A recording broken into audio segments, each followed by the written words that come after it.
Yeah, okay, so now this particular subject is one that I didn't expect to do a video on.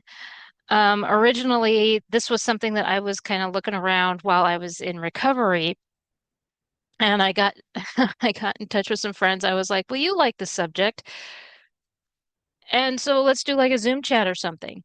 Nothing ever came of it. So, but I really want to talk about this because I gathered up the information for it. So let's look at it. It's the sinking of the Titanic. However, now, understand that when I was in recovery, I was still trying to get out of because they hyped me up on medication. So yes, I was trying to get out of that fog. Okay, but the way that my brain was working was that okay, we know the headlines from like New York and Europe and over on the East Coast because I'm on the West Coast. Okay, so I was thinking, well, why not look at the newspapers from the Pacific Northwest? Why not? Let's see what Pacific Northwest had to say about it. So that's what I did. Let's get a fresh perspective on this, okay? So let's go down some rabbit holes, shall we? Because there were some things that I found that were brand new, and there were some other things that I had already known, but it opened up a whole new can of worms. So let's look at this. Now, the first thing that I want to talk about is there were some other things, of course, in the news, some big news, such as Clara Barton, who was the Civil War nurse. She had passed away. She died April 12th of 1912. So just a few days before this big event, the big maritime disaster happened. One of the Wright brothers, now I didn't quite get what had happened, but I was not going down that rabbit hole. I just Now, because I had seen a couple of articles about it, and it was either that he had died and the family was trying to figure out the will, so the will was confusing, or he got very sick and went into hiding, and the family needed to find him because of the will. So it was one or the other. Okay. My guess is that he had died in 1912. I don't know when the Wright brothers passed away. You know, I'm more interested in the Kitty Hawk and all that. Yes. I know a few things about them, but not that. Okay. Now, I did see some things about an all women's jury. Look, let me tell you something about all women's juries. People seem to think that that's a new concept. No, the first one was in 1870 in Wyoming. Okay. In fact, here in Washington State, 1883. It's not new, people. But as the suffragettes were, you know, flaring up and everything, I hate the suffragettes. I can't stand the suffragettes. They're a pain in the ass. Okay. That is a group, that is a movement that I really can't stand. They're the feminists of the Edwardian era. You know, we have raging feminists today. That's what they are. Okay. I'm all for equality. I am. I'm fine with that. But the fact of the matter is, let's look up suffragette. It says right here, a suffragette is a member of an activist women organization. What else do you need?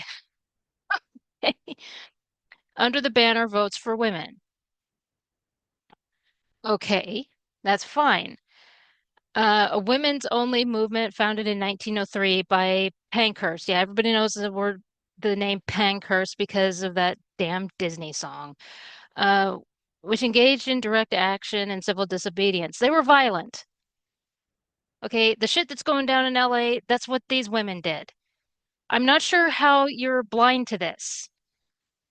You'll bring up suffragettes, but you don't know what they do or what they did. I'll tell you what they did. Okay. I think the funniest part is because it's right here. Okay. In 1906, a reporter writing in the Daily Mail coined the term suffragette, derived from suffragist, any person advocating for voting rights in order to belittle the women advocating women's suffrage. The militants embraced the new name, even adopting it for use as a title of the newspaper. Yeah, their newspaper. This shows how brain dead they are. They were being made fun of, and they decided to, it's feminists today. There are things that they will embrace. We're making fun of them, calling them names, these little air quote pet names, and they will embrace it and think that it's a badge of honor. That's exactly what they did. Fucking morons. Well, this is the thing, is that women had had the right to vote in other countries. Okay, going as far back as 1893. The first one was New Zealand. Okay, well, 1903, women in Britain had not been enfranchised, so Pankhurst got her panties in a bunch and decided that women had to do the work ourselves. Deeds, not words. The suffragettes heckled politicians, tried to storm parliament, were attacked and sexually assaulted during battles with the police, chained themselves to railings, smashed windows, carried out a nationwide bombing and arson campaign, and faced anger and ridicule. I think that, okay, because I remember talking about this in class, and my teacher actually went there. I'm going to go there too. When it comes to them saying that the women were sexually assaulted, I think that they had put themselves out there, basically having, you know, how women will overly flirt with the men and then all of a sudden scream rape. Basically, that's what they did. Considering all the stuff that they're doing here, the bombing and arson campaign faced anger and ridicule in the media. Yeah. When in prison, they went on hunger strike, not eating for days or even weeks, to which the government responded by force feeding them. Yeah, Winston Churchill was not having it. He's like, these are grown ass women. We're not doing this today. Because the women thought, okay, we have it figured out. If all of us do this together, they're going to have to listen to us. Winston was like, not today. Okay, you're already blowing up our city, and we're supposed to listen to you more in here. No, that's not happening. Force feed them. Grown ass women chaining themselves and then being like, come over here, and then saying, I'm sorry, I will go there because I really think that that's what happened. Don't tell me that these women who are carrying out nationwide bombing and arson campaigns are being sexually assaulted. I don't believe that. Okay, they're doing the same thing as what's going on in LA. And the thing is that these suffragettes hated Mother Jones. I talked about Mother Jones in another video. And the thing is that they absolutely hated her. Okay. These these women would also do parades, fine, whatever. That's all right. And but the thing is Mother Jones also had her parades where she would try to, well, the thing is, Mother Jones marched up to the Capitol building, you know, or not just the Capitol building, but she also went to the White House and said, I want to talk to the president. I have some things to say to him, which it didn't happen. But the fact that she went right up to the front gate and was like, we need to talk. Okay. Meanwhile, the suffragettes are way in the sidelines with their little picket signs saying, you need to listen to us. Mother Jones said a few words about how pathetic they are. They didn't like that and they couldn't let it go. But at the same time, she was untouchable. Mother Jones was untouchable. So yeah, all of this basically it boiled down to people just wanted peace and quiet again and was like, "Oh my gosh, just give them what they want." Shit. So, you know, you could sit there and say, "Yes, Queen." It's like, no, they were bombing things. They were pulling a Greta Thunberg by chaining themselves to shit and then saying, uh look what the cop did." All these people that are going around AOC did the same thing and then got caught because because of the camera angles showing because she waved. They were doing the same thing. Okay, that's why I cannot stand the suffragettes. And then to be stupid enough to adopt a name that is ridiculing them, yeah, they're dumb as hell. Okay, I can't stand them. It's just like the you know, like 10 years later, where that one lady with the hatchet and she had her little minions, that religious nut that went around. Men whose lips touch alcohol will not touch ours. She did everything in her power to get uh prohibition going. Oh yeah, prohibition happened. But here's the thing, even those politicians that said, "Okay, yeah, we'll go along with your little game." There are pictures of them drinking. She lost the war.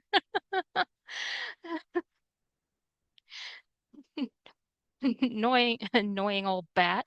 So yeah, I have nothing nice to say about the suffragettes. They're just as annoying as the feminists today. They're doing this. I mean, I've I'm surprised nobody has actually looked at the suffragettes from back then. Yeah. Basically they got the right to vote because people just wanted peace and quiet again. That's just the bottom line. And that's all I have to say about that. So I really Mother Jones couldn't stand them and I understand why. She said her piece on them and they hated her. Well, we hate you. Okay. So with that said, that's basically the news that was going on in 1912. And then, of course, this big maritime disaster happens. Well, I want to start with um, this one picture. Oh, that's not it.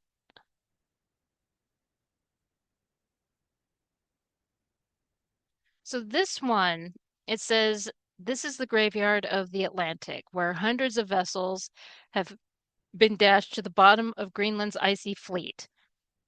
The ocean's bottom, east of Nova Scotia and Newfoundland, is strewn with wrecks. I mean, you look at the top right-hand corner where all the lines are, and there's at least, let's see, one, two, three, four, five, six, seven. And then, of course, there's Titanic, that would be eight. And then as it clears up, there's 9, 10, 11, 12, 13, 14, 15, 16. There's a lot. Okay. Well, over on the left-hand side, there's Nova Scotia. Okay. And you see two ships over here. One of them is the Atlantic. I want to talk about the Atlantic. Okay. Because we don't talk about the Atlantic enough. So, the Atlantic. The SS Atlantic was a transatlantic ocean liner, and it belonged to the White Star Line. The owner was none other than Thomas Henry Ismay, father of Bruce Ismay. Okay, now on the ship's 19th voyage on the 1st of April, 1873, she struck rocks and sank off the coast of Nova Scotia, killing at least 535 people. This was considered White Star's deadliest until the sinking of the Titanic. So, no, I'm not going to get too far into it, but um, th there's a few things that are similar and that makes it even more this is why it's so weird that they don't talk about it, considering the fact that this was Bruce Ismay's dad's ship. He was the owner. Thomas Henry Ismay was the owner of the SS Atlantic. It sunk at Nova Scotia. And well, here it says on March 20th, 1873, Atlantic departed from Liverpool with 952 people on board. of whom were passengers and 14 stowaways. En route, the ship encountered heavy seas and gale force headwinds, excuse me, which slowed her progress to a crawl. The ship's engines had to work harder than normal to maintain forward progress, and this resulted in increased coal consumption. Now, this concern over coal, uh, remember there was a coal strike with Titanic, and they had cheap coal due to the coal strike. Um, the captain, James Williams, became increasingly concerned that they would run out of coal for the boilers before reaching New York. They, in fact, had more than enough remaining fuel, but unbeknownst to the captain, the ship's engineer, John Foxley, had been deliberately underreporting coal reserves in more to err on the side of caution and encourage. Yeah, I mean, that's not good. So they struck the rocks at 3:15 a.m. local time on April 1st, 1873. The lookout spotted the white foam of breaking waves and shouted, "Breakers ahead! Breakers ahead!" The crew immediately attempted to take evasive action and place the engines into reverse. However, these measures were too little too late, and Atlantic struck underwater rocks off Mars Head, Meagher's Island, now Mars Head, Mars Island, Nova Scotia. This is also like what happened with Titanic. Their decision was not the right one. It was like iceberg right ahead, and they maneuvered, and that was not a good thing. I mean, I will have this information in the description box for those of you that did not know about the SS Atlantic. And I mean, you tell me, you discuss in the comment sections, what do you think? I mean, should we be talking more about this tragedy? I mean, everybody wants to go to Wreck of a Titan, the book, which I really don't think that sure, the ship is named Titan and everything, but when you actually look at the rest of the book, it no, I'm with the author on this one. You're reading too much into it. Okay. Yeah, it was set in April, but back then, April was really cold. It was logical. Shit. Okay. So I just wanted to talk about that really quick because of, well, for one, there's a lot of similarities and it floors me, especially since this was a time when superstition was on the, I mean, it was everywhere. The fact that a lot of people didn't get on Titanic because they had premonitions and I mean, Ava Hart's mom really did not want to go on the ship because she had a premonition. That's how Ava Hart always started to talk about Titanic. She was like, "My mom had a premonition." That was one thing. That's what I always remember about Ava Hart is she always started her interviews with, "My mother had a premonition." So, so yeah, why aren't we talking more about this one? This seems to have more of a similarity than the story. Anyway, I would love to hear from you about this. I will, of course, put the information in the description box. Now, let's talk about Bruce Ismay, shall we? Now, I'm not going to go into all the stuff. We know he's a Nepo baby because obviously he inherited from his dad the position as director at White Star Line. Okay, let's go to the tragedy itself. Okay, let's just speed on ahead like he did. Okay? Yeah. In fact, right here, there were headlines that just went straight into it. Like the Titanic officer swears wreck due to company's neglect. Neglect and negligence came up a lot. Um, I mean, of course, they put Bruce Ismay on the butcher block because he jumped into a lifeboat, which we'll get to in a minute. But the truth of the matter is that we know a lot of different accounts where they were given these warnings and they ignored them. Why? Why did you ignore these? Why did, why? Okay, if you had not become such a speed demon and gone through this wouldn't have happened.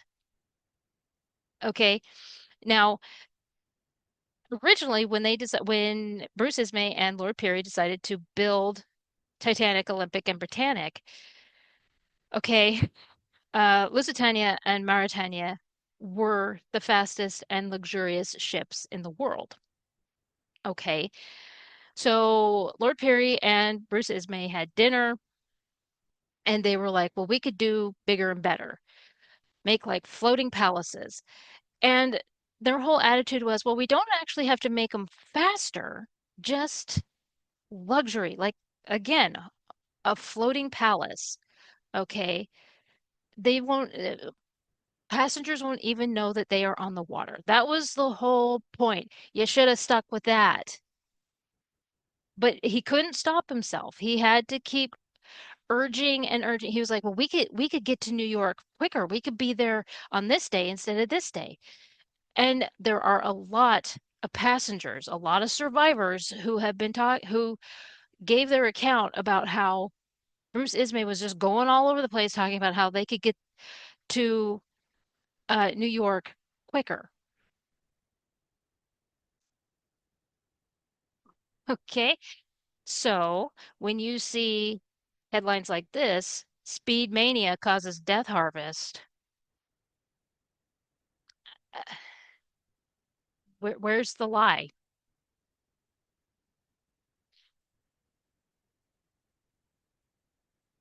You should have just stuck to the plan. The original plan was that it was going to be a luxurious ship. You didn't have to worry about speed, but his competitive instinct kicked in and he just couldn't stop. He put all the eggs in the Titanic basket, and look what happened. I think I have another headline here. I didn't put it in this particular folder, but I think there's another one. Yeah, here's another one, and it has pictures of the survivors on the Carpathia. Either they're on the Carpathia or they have come home. So they're either way. It says first pictures from the Great Titanic Sea Tragedy. So what oh, this is on the 23rd. So yeah, they're home at that point. Gross neglect cause of disaster. And I mean, like I said, neglect, negligence, you're ignoring the point. You should know what your ship can and can't do.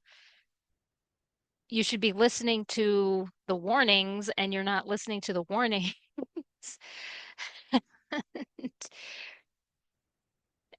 I mean, again, I've seen where a lot of people have said this over the years in comment sections where they said there were over 2,000, I think there's 2,200, over 2,200 passengers were on the Titanic. Now, probably more because of stowaways. And but the thing about it is that all these people were in the hands of that crew, especially Captain Smith and Bruce Ismay. And it was like neglect. When you were given these warnings, you should have slowed down. Okay. If it means that you slow down to the point of you just stop for the night, then so be it. And just tell your passengers we have to slow down because of ice. We have to stop right here because of ice. We're just taking a precaution. They couldn't do that.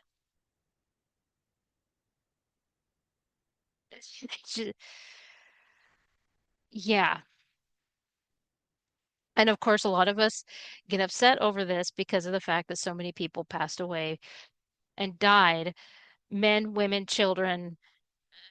And now I do want to say this because are animal lovers who they are mad because the animals died. There are animals that survived. Okay. I know of at least three dogs and a pet pig that have died. I mean, that survived. Um, I have, I should have dug it out. There we go. This is the book that was released in 1912. It was re-released after the movie. I'm sure it's had other releases since then. But this is the 1998 version, and in it, it has accounts from the survivors. Okay. And there are survivors that talk about the pets in the lifeboats. In fact, in one, there was a dog, large dog, that barked at the Carpathia. So, so there you go. Okay. Animals did survive. Because that surprised me. When I was reading this book, and because for the longest, I actually bought this, I think, 2 years ago now. And it was in the used bookstore, and I was reading it. And so for all that time, I believed that the pets had died as well. And to read that, I was like, are you serious? The animals did survive. Okay. Now, I don't know how many animals were on the ship, but just knowing that some had survived. So there you go. Um, but there was one where even back in 1912, in one there were a couple of dogs in the lifeboat, and this woman was mad because the dogs took places that people should have been in. She was not happy. She was like, "We could have saved more people, but no, these little mongrels have to be in here."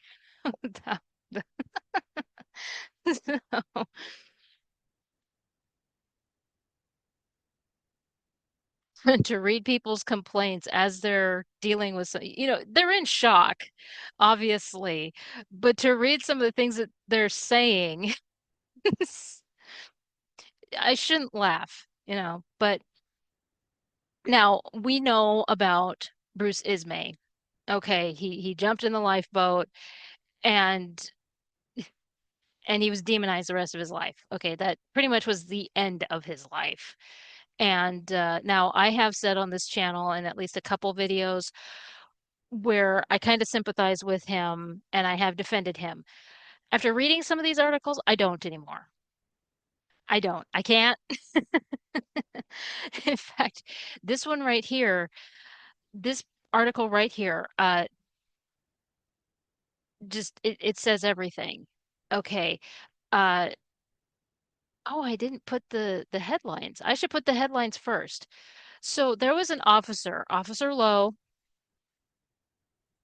and the Seattle Star and the Tacoma Times really jumped on this one. Uh, so officer forced Ismay to get out. Now, they were, he says, get the hell out of here. But they make it like he swore big, like saying, get the fuck out of here. So saying hell was like saying fuck back then. But yeah, Officer Lowe forced Ismay to get away. Okay, so he forced Ismay to get out when it came to the lifeboats. Uh, yeah, get the blank out of here, said Officer to Ismay when he tried to enter the lifeboat. Okay, and then Tacoma Times shows Officer cursed Ismay and ordered him out of the lifeboat. Um, and there's a little blurb at the top that says, "Have you a right to be honorably alive?" Major Arthur Puchin, he's the Canadian yachtsman, survivor of the Titanic wreck. He does. Ordered by a chief officer of the Titanic into one of the lifeboats, which was manned by two sailors. Puchin demanded a written order. He will keep that order as long as he lives. It is his certificate, he says, of his right to be alive. Ismay hasn't any such certificate. In fact, I don't think I have it in my folder for this video, but I think it was Puchin that um, testified that, well, actually, I'm getting ahead of myself here. So let's talk about Officer Lowe. This says, Ismay anxious to leave ship. The first half of this is actually Senator Smith, who oversaw the American inquiry. We'll talk about him later, actually. But yeah, he's basically the first half is basically him saying he's a no-nonsense guy, and he's saying, I don't want to hear any fake stories. I don't want any bias. I don't want any of that. So, and I appreciate that about him. So, no lifeboat drills. Lowe declared that no fire or life drills occurred after the Titanic left Southampton. I never took a drink in my life. He's 29 years old. Um, yeah, he got very defensive about that. He says that he was asleep when the crash came. I got my revolver. You know what is needed. I helped load lifeboat number 5 and lowered it away. I ordered Mr. Ismay away from the boat. When he got in the Carpathia, the steward asked me what I said to Mr. Ismay. I replied that I had used pretty strong language. Strong language was get the hell out. and and Ismay was over anxious and a trifle excited, saying constantly, lower away, lower away. And yeah, you get the hell out of that. So get the hell out of the lifeboat. Resuming, Lowe said that Ismay was excited until he had been sworn at. Then he went away to help lower boat number 3, lifeboat number 3. Lowe declared that Ismay appeared very anxious to get off the Titanic. I didn't know who he was, so used strongly. You don't have to apologize, dude. It was just a fight. Honestly.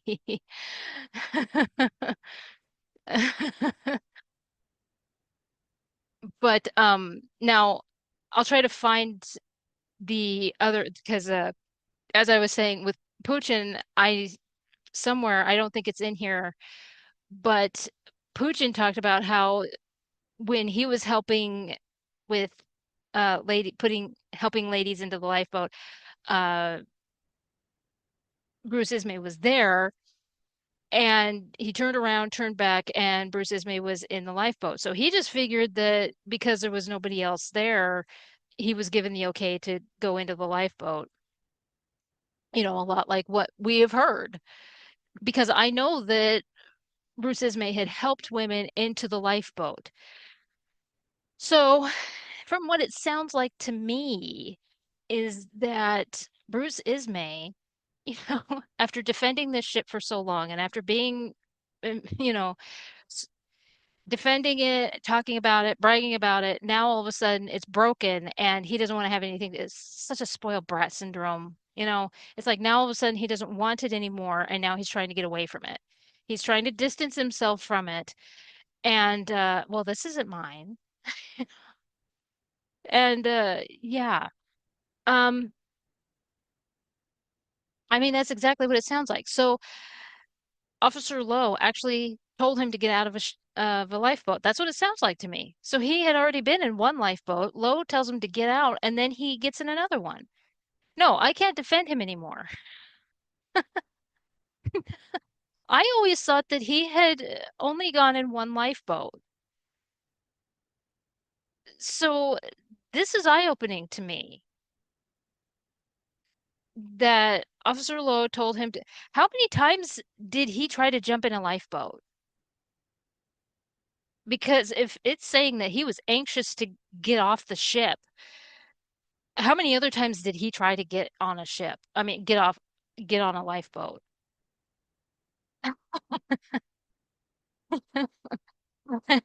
And good on Officer Lowe. In fact, uh, part of the aftermath of the sinking of the Titanic in Texas, that's where the article came from anyway. In Texas, there was an Ismay, a county, I guess, a county or a city named Ismay, and they wanted it changed. They wanted it changed to Low because of the officer that told him to get the hell out of the lifeboat. So, if there is a city that is named Low in Texas, there's your backstory. If you didn't know, that's your backstory. I'll try and find it and put it right here so that you can see it.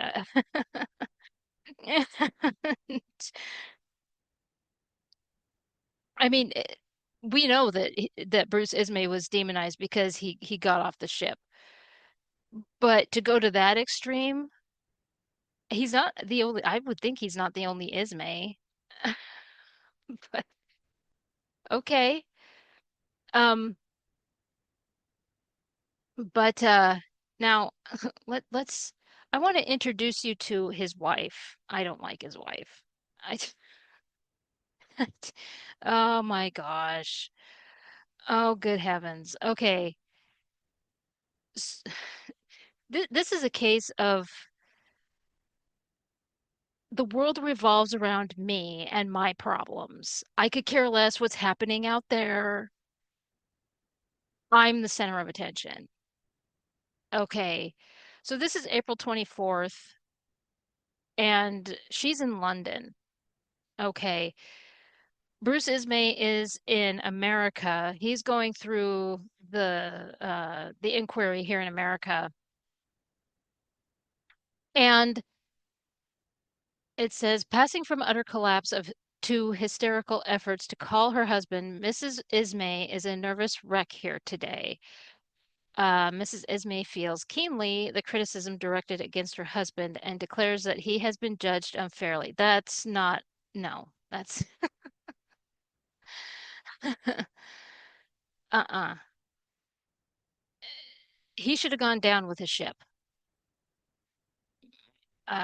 Sorry. She sent cable after cable to America begging him to come to her. Bitch! What is, uh, there are women who still act like this. That's the part that gets me. The flighty wallflower, the flighty delicate flower act pisses me off. It really and she's long dead. I get it. But just this attitude and the fact that people still do it and fake this so that they can get people to do things for them is really annoying. This is why men have shut out women. I don't blame them. Mrs. Ismay is the daughter of a prominent New York family. Well, that explains everything, doesn't it? You are a spoiled little bitch. And okay, here it says Bruce Ismay appeared early at the Titanic investigation today and asked that his testimony be taken immediately, explaining that his wife is ill. She's not ill, dude. Don't fall for that. She's ill in London and he wishes to return home. No, she's, and so Senator Smith refused to release Ismay or call for his testimony immediately. He's like, no, she's a grown ass woman. Don't. I'm not having that today. Seriously, I love Senator Smith. I, I am a fan of this guy because he's like, there are people that have, because I had to research him for this book right here, and I wanted to know everything about him and how he handled the inquiry because I had known about the British inquiry. Usually, when they do the documentaries, they talk about the British more than they do the American. So I wanted to know everything I could about Senator Smith. He is a no nonsense guy. And the fact of the matter is that when he's saying this, his whole attitude is like, no, she's a grown woman and she's pulling strings. Shut up. There are thousands of men, women, and children have died, and I want the answers and I want them now. That, that was his attitude. And I love it. I love that he did not take crap from anybody. Okay. I love it. Absolutely love it. We need more people like him. We really do. He took on this job. The thing is that he actually, because again, he was a senator, and when the news hit headlines about the Titanic, he was like, "Well, what happened? We need to know." And so he contacted the president, and of course, and we'll get to this in a minute. Um, Somebody that the president knew, his military aide was on the Titanic, and that devastated President Taft. And so the president was like, I want answers. And so they worked together, and that is how the American inquiry happened. And that's how the investigations happened. And yeah, there are certain things that I'm sure people will uh, not agree with when it comes to Senator Smith. And I understand that. I understand that 100%. I get it. And I appreciate that he's a no nonsense dude, especially with this kind of crap going on. I need you to come here. Her attitude reminds me of in Hamlet, Ophelia. Settle down your lady parts, girl. Okay. I need you here now. Hamlet is dealing with the death of his dad, trying to figure out trying to figure out how to expose the killer. And she's like, you need to worry about me now. And Hamlet's like, no, I don't. Look, I love you, lady, but no.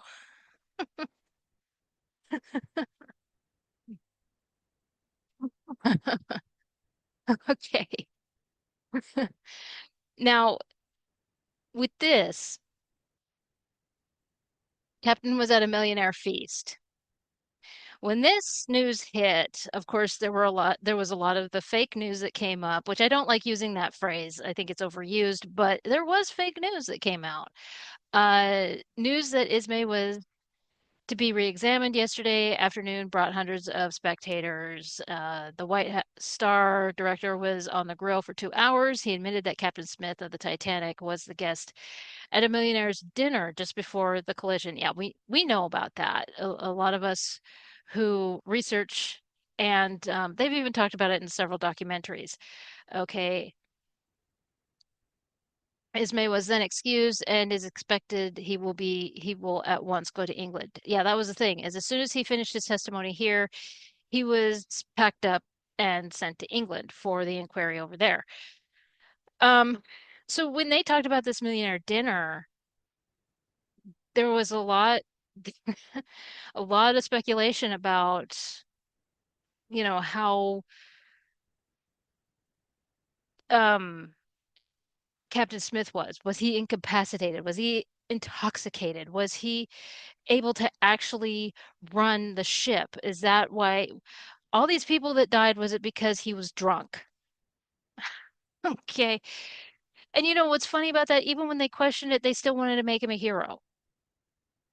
They were writing songs about him. They're out there. The songs are out there. I'll try to find a couple of them and put them in the description box so you can hear them. They wrote ballads for him. right after the news hit about Titanic, they were already wanting to put together that statue, that famous statue that's up in, I think, Nova Scotia, Halifax. Yeah, they were already wanting to put that up. And of course, the survivors were already talking about all those different stories that you hear about how he put the baby in the thing and then went out. And yeah, all those different stories. Uh-huh. But there were fake stories. Okay, where's that one? I think it's in here. Yeah, this one says lookout asleep and crew drunk. Okay, so this is where you see where Senator Smith was very no nonsense. Okay, so it says charging that the lookout on the liner Titanic was asleep when the vessel struck the iceberg. Not true. Which cost more than 1,000 lives, and that members of the crew were drunk at the time from champagne given them by the stewards from the late banquet served to the first cabin passengers. Louis Klein, a Hungarian who claims to be a member of the Titanic crew, was placed under arrest here yesterday. He was detained on a technical charge of mutiny pending the arrival of a subpoena from the Senate investigating committee. So, yeah, Senator Smith was not having it. Okay, we're not going to deal with this kind of bullshit. Okay. And there was plenty of it floating around. Okay. But I'm telling you, when it came out about that millionaire dinner, uh, there were a lot of people who questioned, but most of it went to Bruce Ismay. Okay. On the stand, Ismay denied that he had censored the news of the disaster. Okay. Now, when it comes to the censoring of the news, I don't know much about it. I tried to follow it and everything. I'm sure that there are Titanic channels here on YouTube that have more of a sense of it. Again, I tried to follow it and everything. Apparently, they were they were already trying to demonize the living hell out of this guy, right? But I guess that while he was on the Carpathia, he was trying to censor news concerning the sinking of the Titanic to cover his own ass. I think it was a big case of White Star Line because there's this director, this other person from White Star Line that'll show up every once in a while. And I have a feeling it was him that was doing it and was trying to throw Bruce Ismay under the bus. But that's what I was getting out of it. But again, there are Titanic history channels here that I'm sure they have a better understanding of it. So, okay.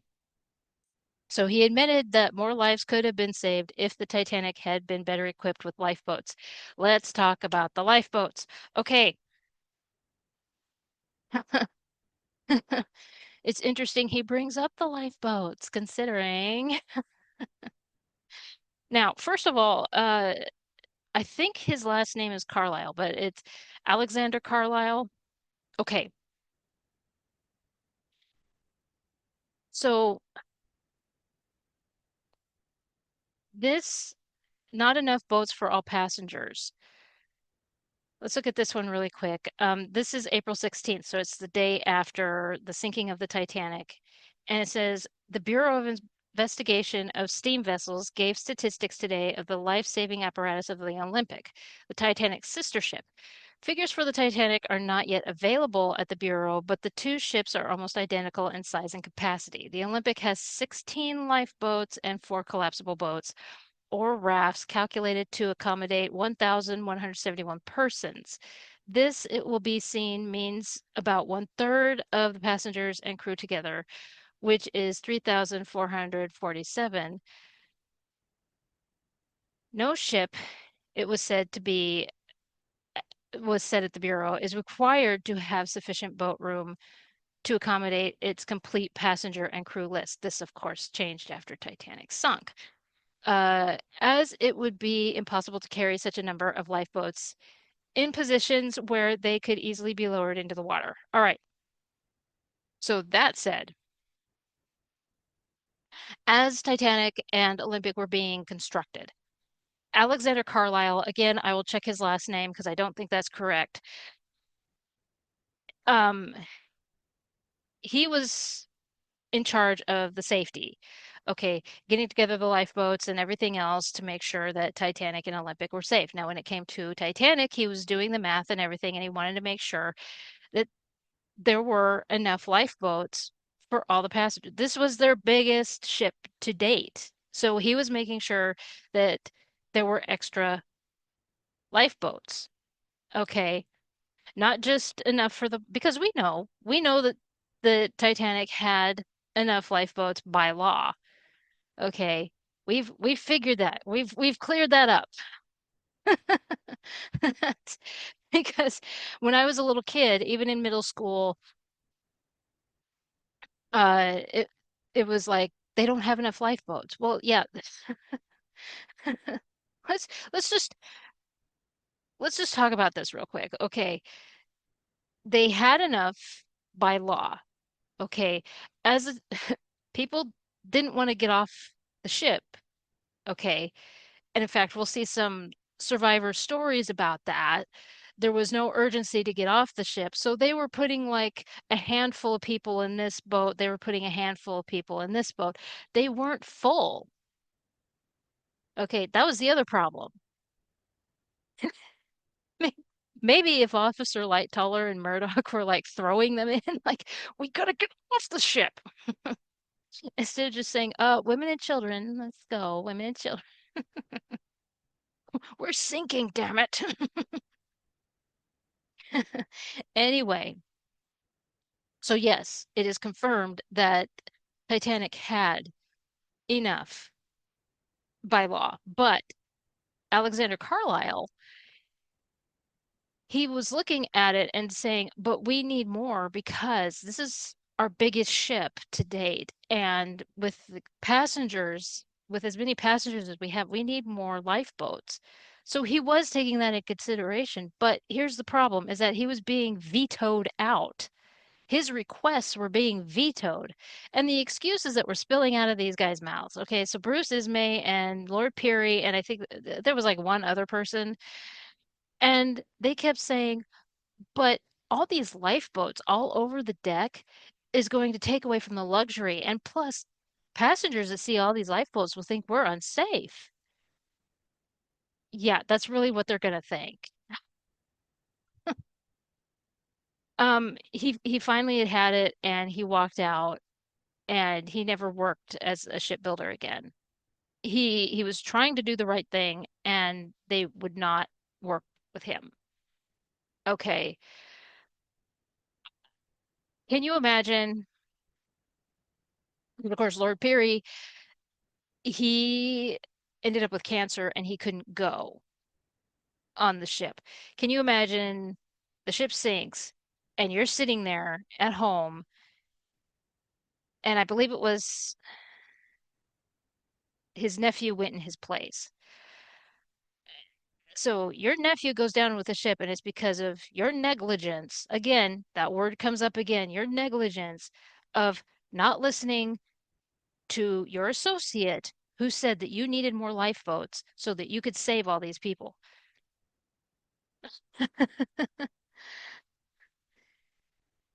Yeah, and I'm sure that Bruce Ismay was sitting in the lifeboat and that was just eating at him.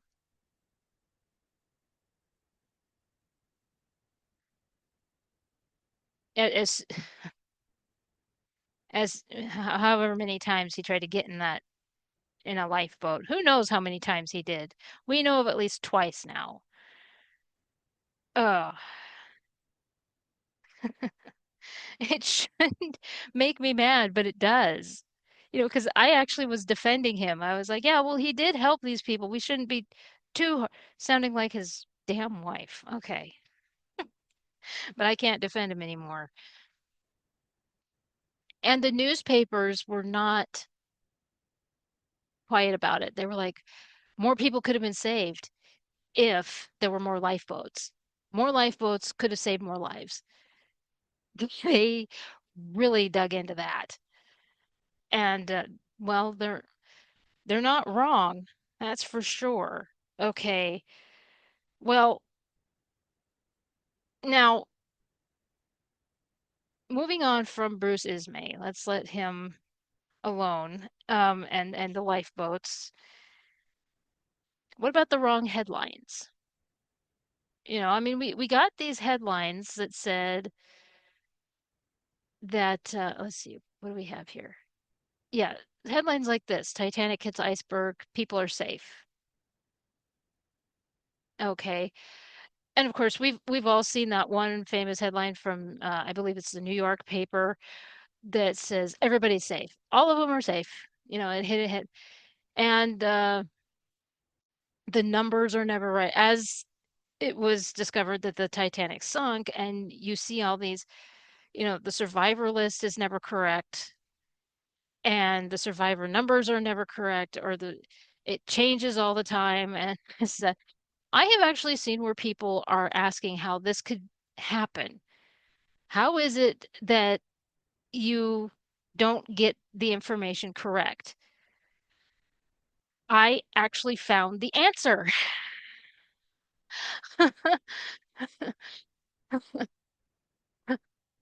Okay. It was the funniest thing when I was going through this stuff. Now, first of all, I want to show you this. I want to show you this diagram, story and picture of how the wireless wakes up in the midnight sea. Okay, so Titanic is in the middle. It looks like a spider. I just realized that. Sorry, it does. It looks like a spider. But Titanic is in the middle, and then you see we're gonna go this way. Okay, so that way. Um, so up in the left-hand corner, you see the Californian, and going from this way, uh, towards my wall, uh, the Virginian, which I looked up the Virginian, and it did change its name. I was trying to find it because I want to make reference to it, and it did change its name.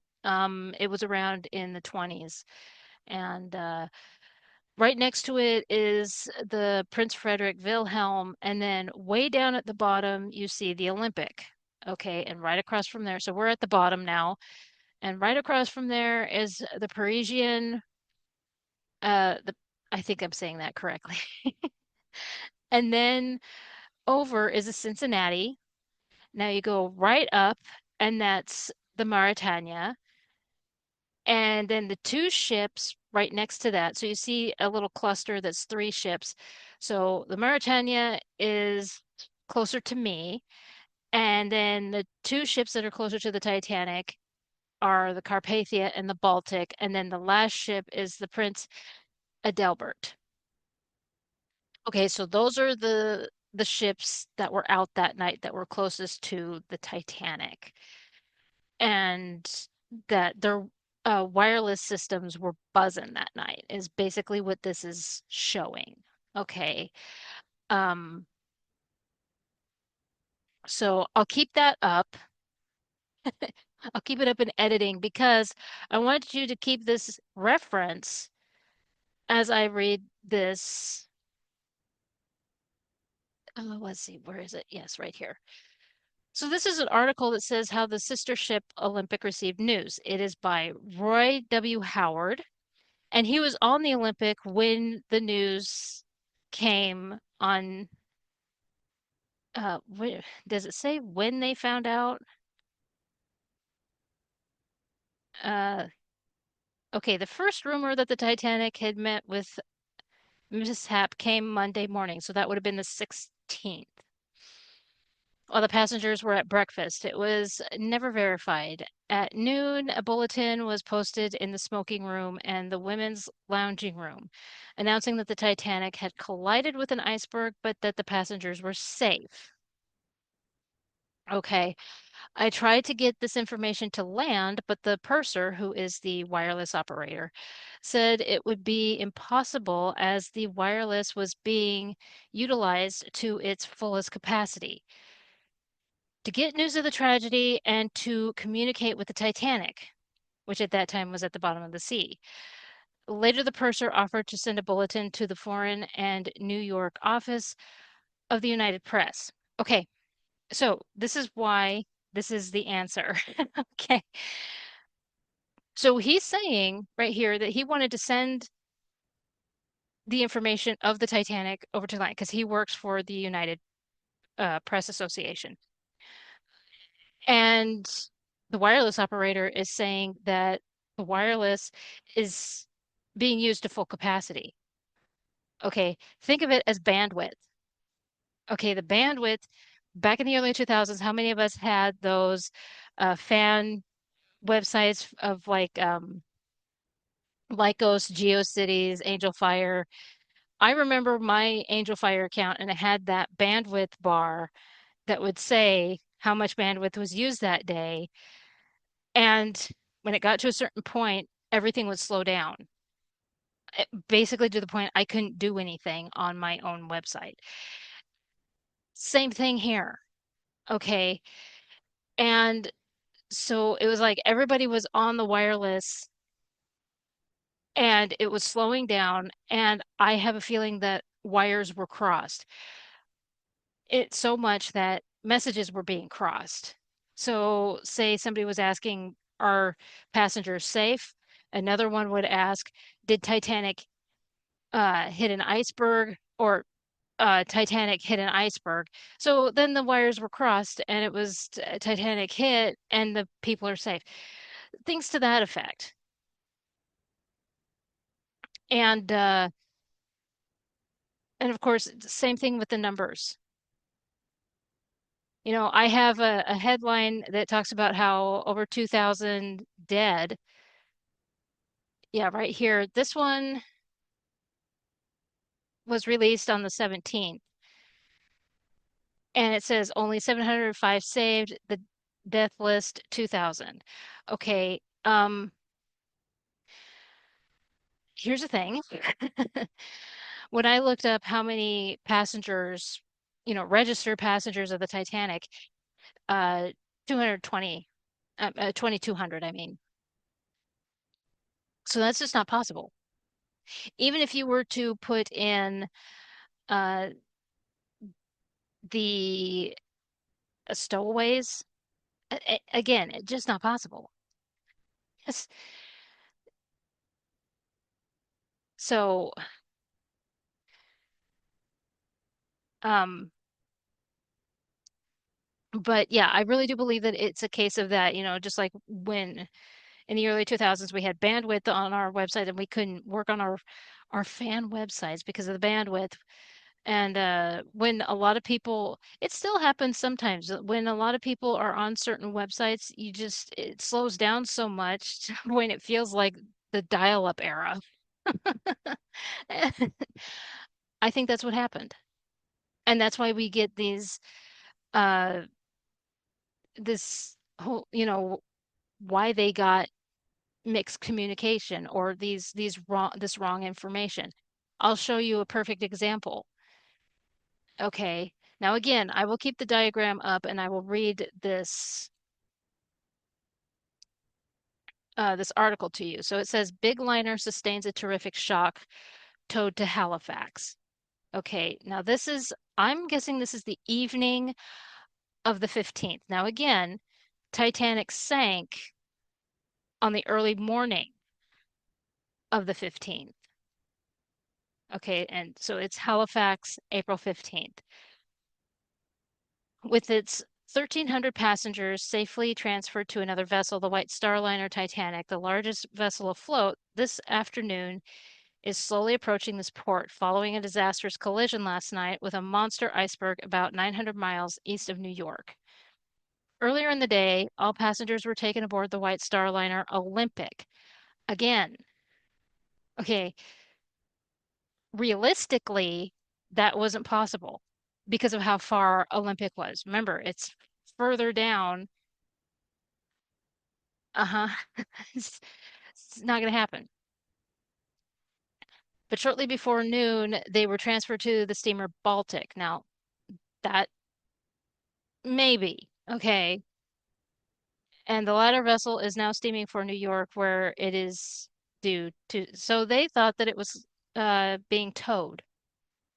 Size saved her. The fact that the Titanic is the world's biggest vessel is probably the only thing that prevented great loss of life. It is not believed that any other craft afloat could have withstood the shock. The Olympic exists. I got a little irritated with this one. It's because, okay, when I was reading a lot of these, I was trying to give the benefit of the doubt because, again, these are people who were told over and over and over again by White Star Line that this ship is unsinkable and you're going to be safe no matter what, and this that all the propaganda surrounding this ship. And so when they hear that it hit an iceberg,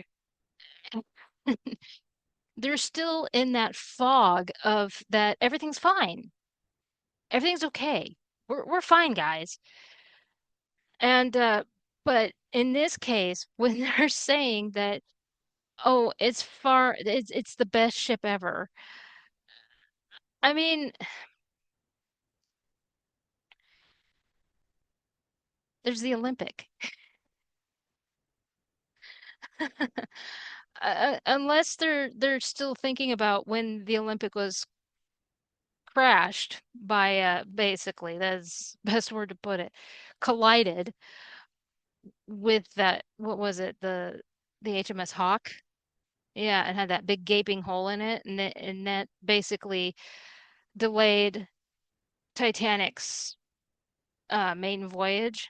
Yeah, because quite honestly, Titanic was supposed to, I think it was February or March that it was supposed to uh, go out to sea, not April. But because of Captain Smith's oopsie doops, why did they put Captain Smith? After he did that, I have questioned that for a long time. After he crashes that, collided, why would you put him? And I don't care what the whole thing. Well, he was the gentleman's captain and this and don't care. Okay, negligence. How many times are we going to say it in this? Don't do a drinking game of how many times we say it because you will die. Okay.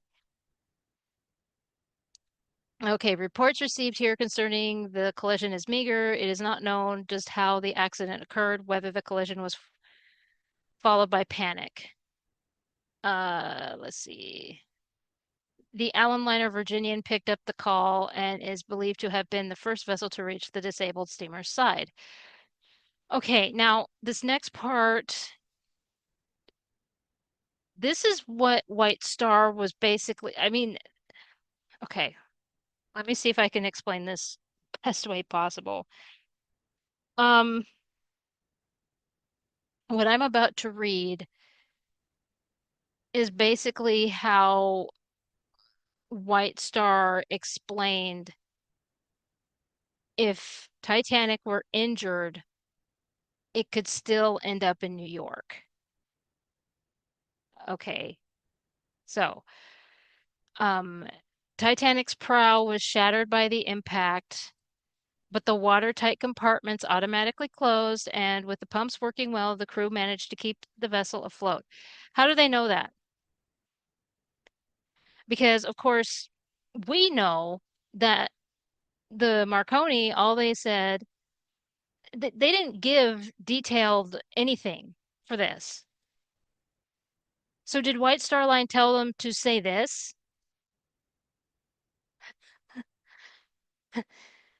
Is that what they were? The prow of a ship is where the figurehead is. It's the front, the very front of the ship, if you didn't know. I actually had to look it up. Um, yeah, this was their big seller. This was White Star's big seller, was that you could collide with something head on.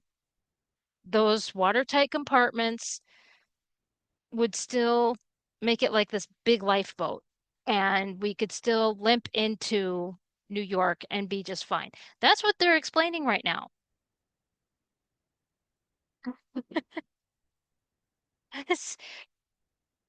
because the watertight compartments were like everything to them. That was their deal breaker. That was everything that they were yeah, because we know what they said with their CQD and SOS and all of that. They did not go into detail on anything. In fact, I think some of them they said we're sinking, we're sinking. So why would they say this? I think that White Star got to them. I said, Just go with this. We're fine." I think they got paid because um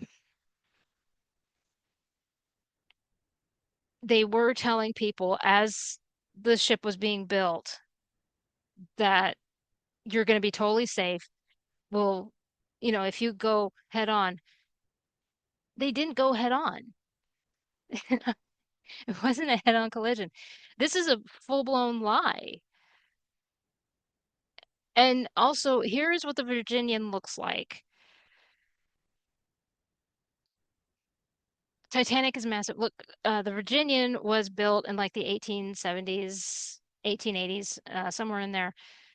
And nothing against the ship. Again, it was still around in the 1920s and everything, but to tow even in even with Titanic being injured, there is no way that it could tow Titanic. Titanic is massive. Again, it's a floating palace. It's got all this junk in it and everything. And you're trying to tell me that it could, no, it would need at least three other ships, maybe four. Okay.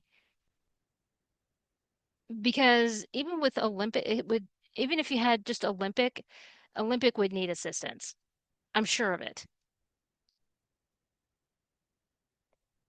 Because Titanic has more tonnage than Olympic. Olympic has like 40,000 tonnage and Titanic has 40,000 no, it was like 45,000 tonnage, I think. And and Titanic has 45,300 something. And so yeah, there's just no way. Again, nothing against these ships, but when Titanic is that massive, there is no way. Okay. The Titanic, having transferred all her passengers at 2 o'clock this afternoon, was being towed into Halifax by the Virginian. And what's going to happen when nobody sees it there?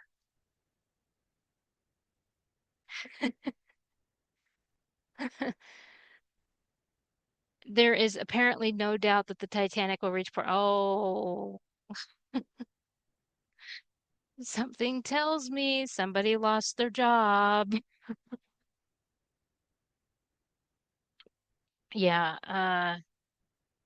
and I'm sure the Virginian saw that. The captain of the Virginian saw that and like, "Eh, what?" Because there were later, of course, the Olympic went to go pick up any survivors. The Virginian did the same thing. The Baltic went and did the same thing. All those ships that you saw, except for the Californian. Well, no, the Californian did go to pick up and just saw wreckage. All of them went to go pick up after the Carpathia went and picked up survivors. They got there as fast as they could. And there was another ship that I saw that wasn't on the diagram. And I believe the name was America, spelled with a K. And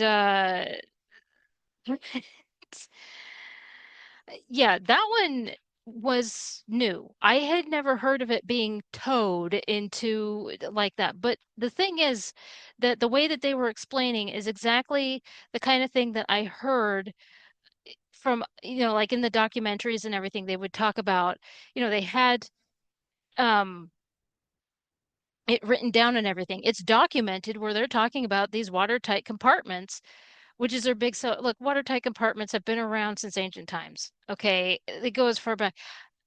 I've seen where I tried to look as far back And the first culture that I saw that had it was Japan. Now, I'm not going to say that Japan was the first, okay? So, but I saw ancient illustrations of Japan using these watertight compartments. Let's just say that in ancient times, there were different cultures that used these watertight compartments. Okay. But, I mean, the fact that White Star was trying to say that it was theirs, but of course they took it from Germany. And but yeah, it goes way back, people. Don't fall for that shit. Seriously.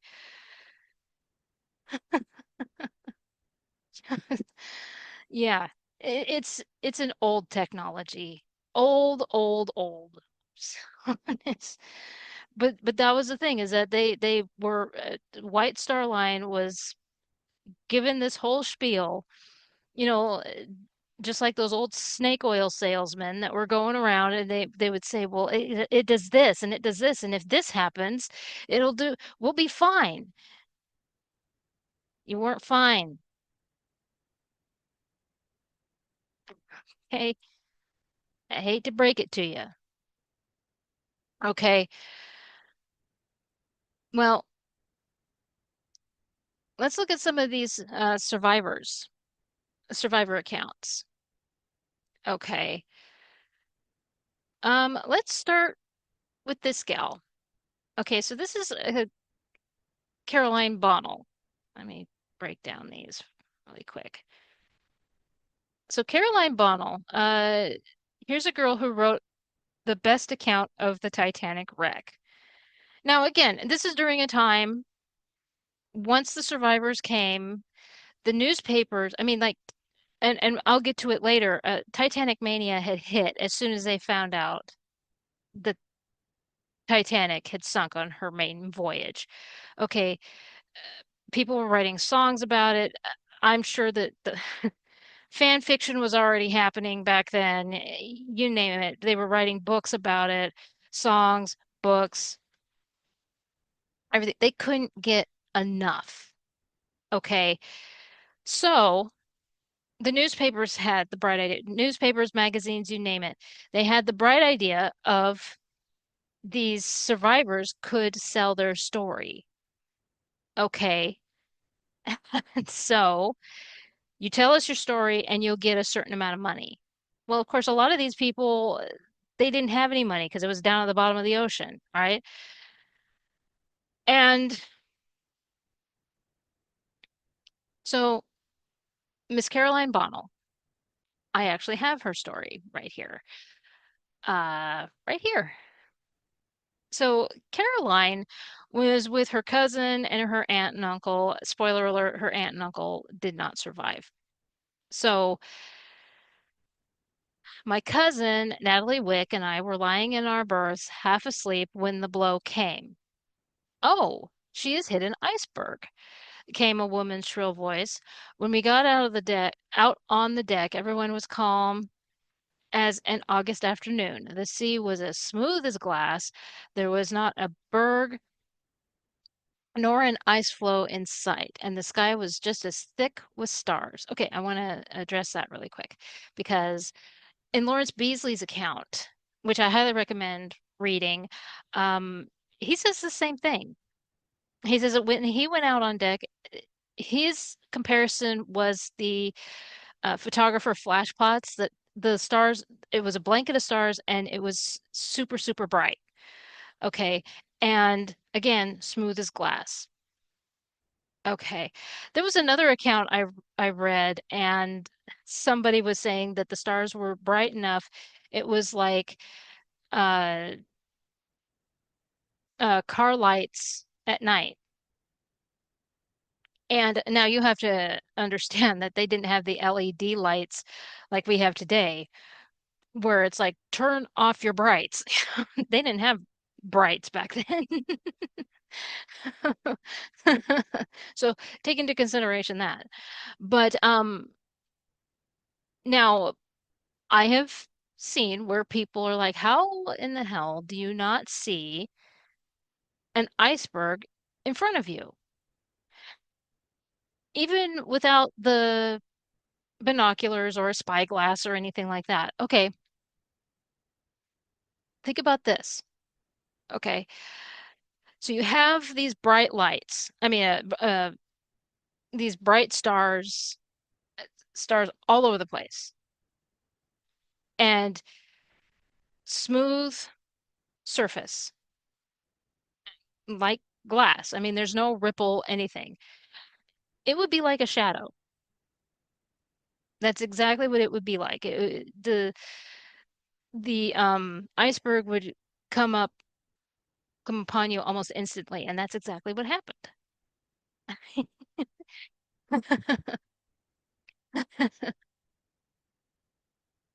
Um, so I don't know how else to explain it, but that would be what it.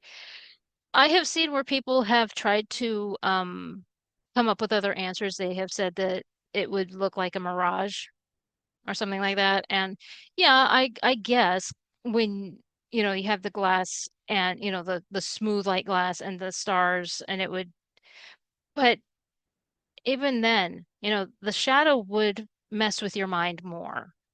And so if that makes sense. So she and her cousin go down to put their life belts on. Her uncle laughs. He doesn't believe it or anything. Now, then they come back up and they see Mr. and Mrs. Astor. There was very little discipline. In fact, practically none. People had to be begged to get into the lifeboats. Oh, so there was. They were trying to get people on. Okay. Like I said earlier, I was practically throwing them into the lifeboat. Um, no one thought the Titanic was going to sink, and passengers did not feel like uh, trusting themselves to the tiny rowboats when they were aboard the biggest liner in the world. Uh, then she talks about how hers was the second down, but the first to strike the water. And then she talks about the lights flickering on and off. And then she talks about waiting 8 hours, 16 boatloads of hysterical, cold, wet, hungry women and men are at the mercy of the elements. We kept rowing. The men were exhausted, so we women took a hand. The oars were heavy. With the aid of another woman, I could scarcely swing one of them. And then she starts talking about somebody looked back. There was a big searchlight burning on the great liner. It was the most beautiful sight I shall ever see. Yeah, Carpathia came to get him. And so that's her story. And I think, yeah, I mean, she talks about how people didn't want to get off. In fact, there's this one playing cards to quiet fear of Titanic's passengers, holding their cards in their hands without a tremor, little unnerved at the thought that they were passing their last few minutes on Earth. A group of men played cards in the room far after. We know about the card playing gentleman. George Bradley talks about this, one of the first class survivors. We were playing bridge when the Titanic struck the iceberg. No one gave the accident much serious thought until Henry B. Harris, who was dealing out a hand at the table nearby, went out and came back with the news that there was real danger and urged us to play on with as little emotion of fear as possible so as not to stir the women. Pretty much when the band stopped playing ragtime music and started the strains of Near My God to Thee, they got up and scattered. That's, that's when it changed. Now, this one I'm going to have blocked out because it has some offensive statements, but I found it interesting because I know about the Japanese gentleman that was on the Titanic, and he, of course, wrote his account, and that is in a Titanic museum. I did not know that there were men from China on the Titanic, but here it is. So 6 Chinamen rescued themselves. 6 Chinese men who hid themselves in the Titanic's lifeboats when the liner struck are alive here today. They crawled under the seats and were taken aboard the Carpathia with the other survivors. Two others were crushed to death by the weight of the survivors sitting above them. So I never, did anybody else know that?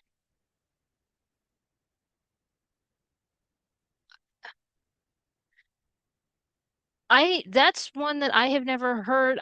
In the books that I have never heard of gentlemen from China being on the ship. They were obviously stowaways. I would think, especially with how it was, they crawled under the seats, were taken aboard the Carpathia. So they were on the Carpathia.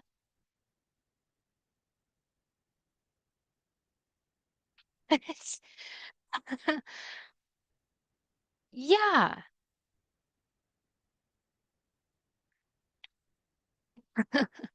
th that was news to me at least. Okay, I'm sure it was not news to anybody else, but I'm always the last to know. And here's one. This is in London. This is during the inquiry over there. Lady Duff Gordon today told the Board of Trade investigators of the Titanic disaster how it happened that her husband, Lord Cosmos, was among the survivors. She said, I was violently seasick and positively declined to. Oh, she just sounds like a bitch. Positively declined to enter the lifeboat unless accompanied by my husband.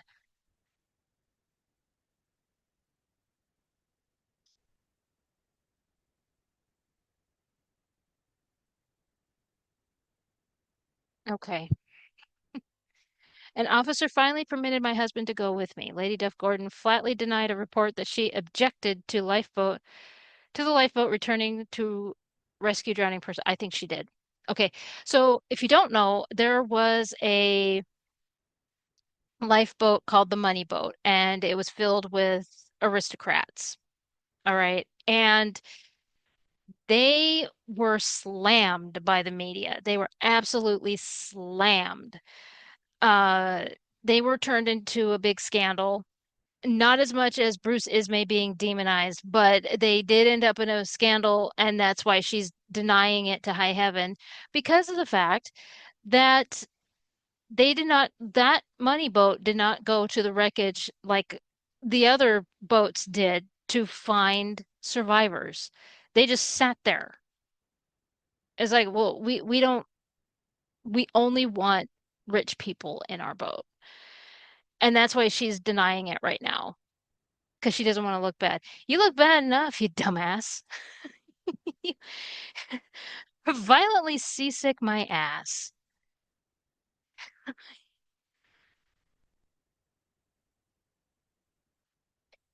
You know, it's anyway. Okay, so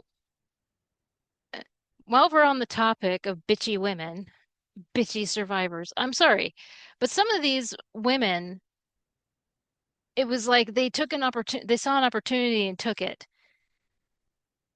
Okay, now you have someone like her, Duff Gordon, who she really thought that she could play. Look, I had to have my husband. I was violently seasick. No, you weren't.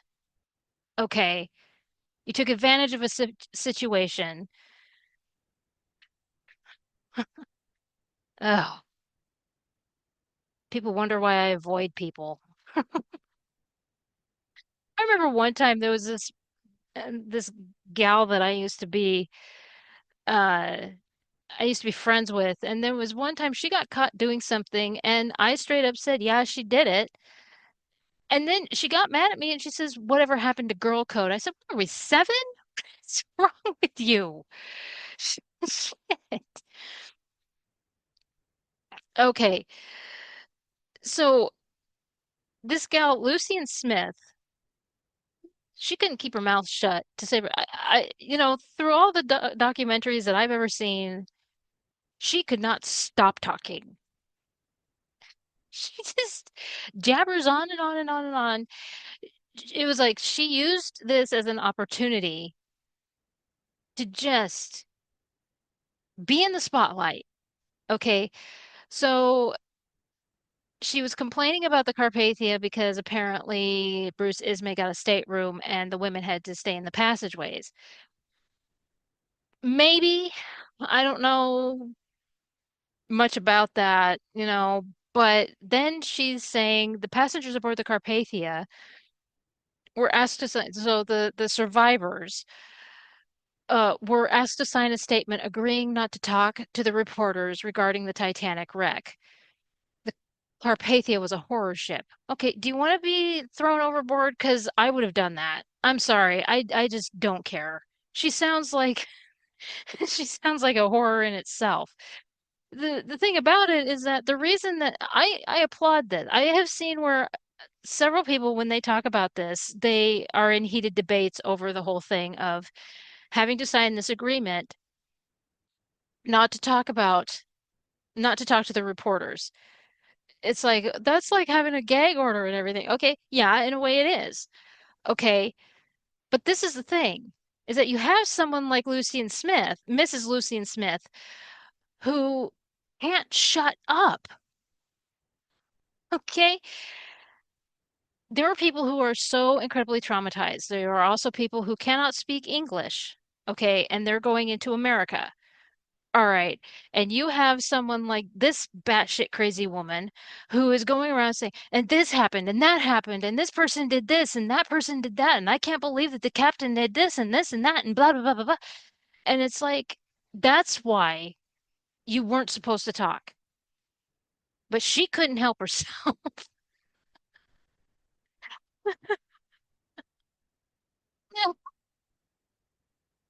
It's just, I don't believe that Bruce Ismay mistreated women. Okay, I really don't. This is a case of fake news. Again, I don't like using that because I think it's overused or, that kind of thing. But this is one where it actually pissed me off. So let's look at this. Okay. So charging the officers of the lifeboats with the grossest brutality while making the boast will teach those rich Yankees that we're running things. Mrs. J.J. Brown of Denver, one of the survivors of the Titanic, told a startling story today. Hundreds of lives were needlessly sacrificed, declared Mrs. Brown. I am willing to tell the Senate committee all I know. I looked her up, and apparently Senator Smith was not amused.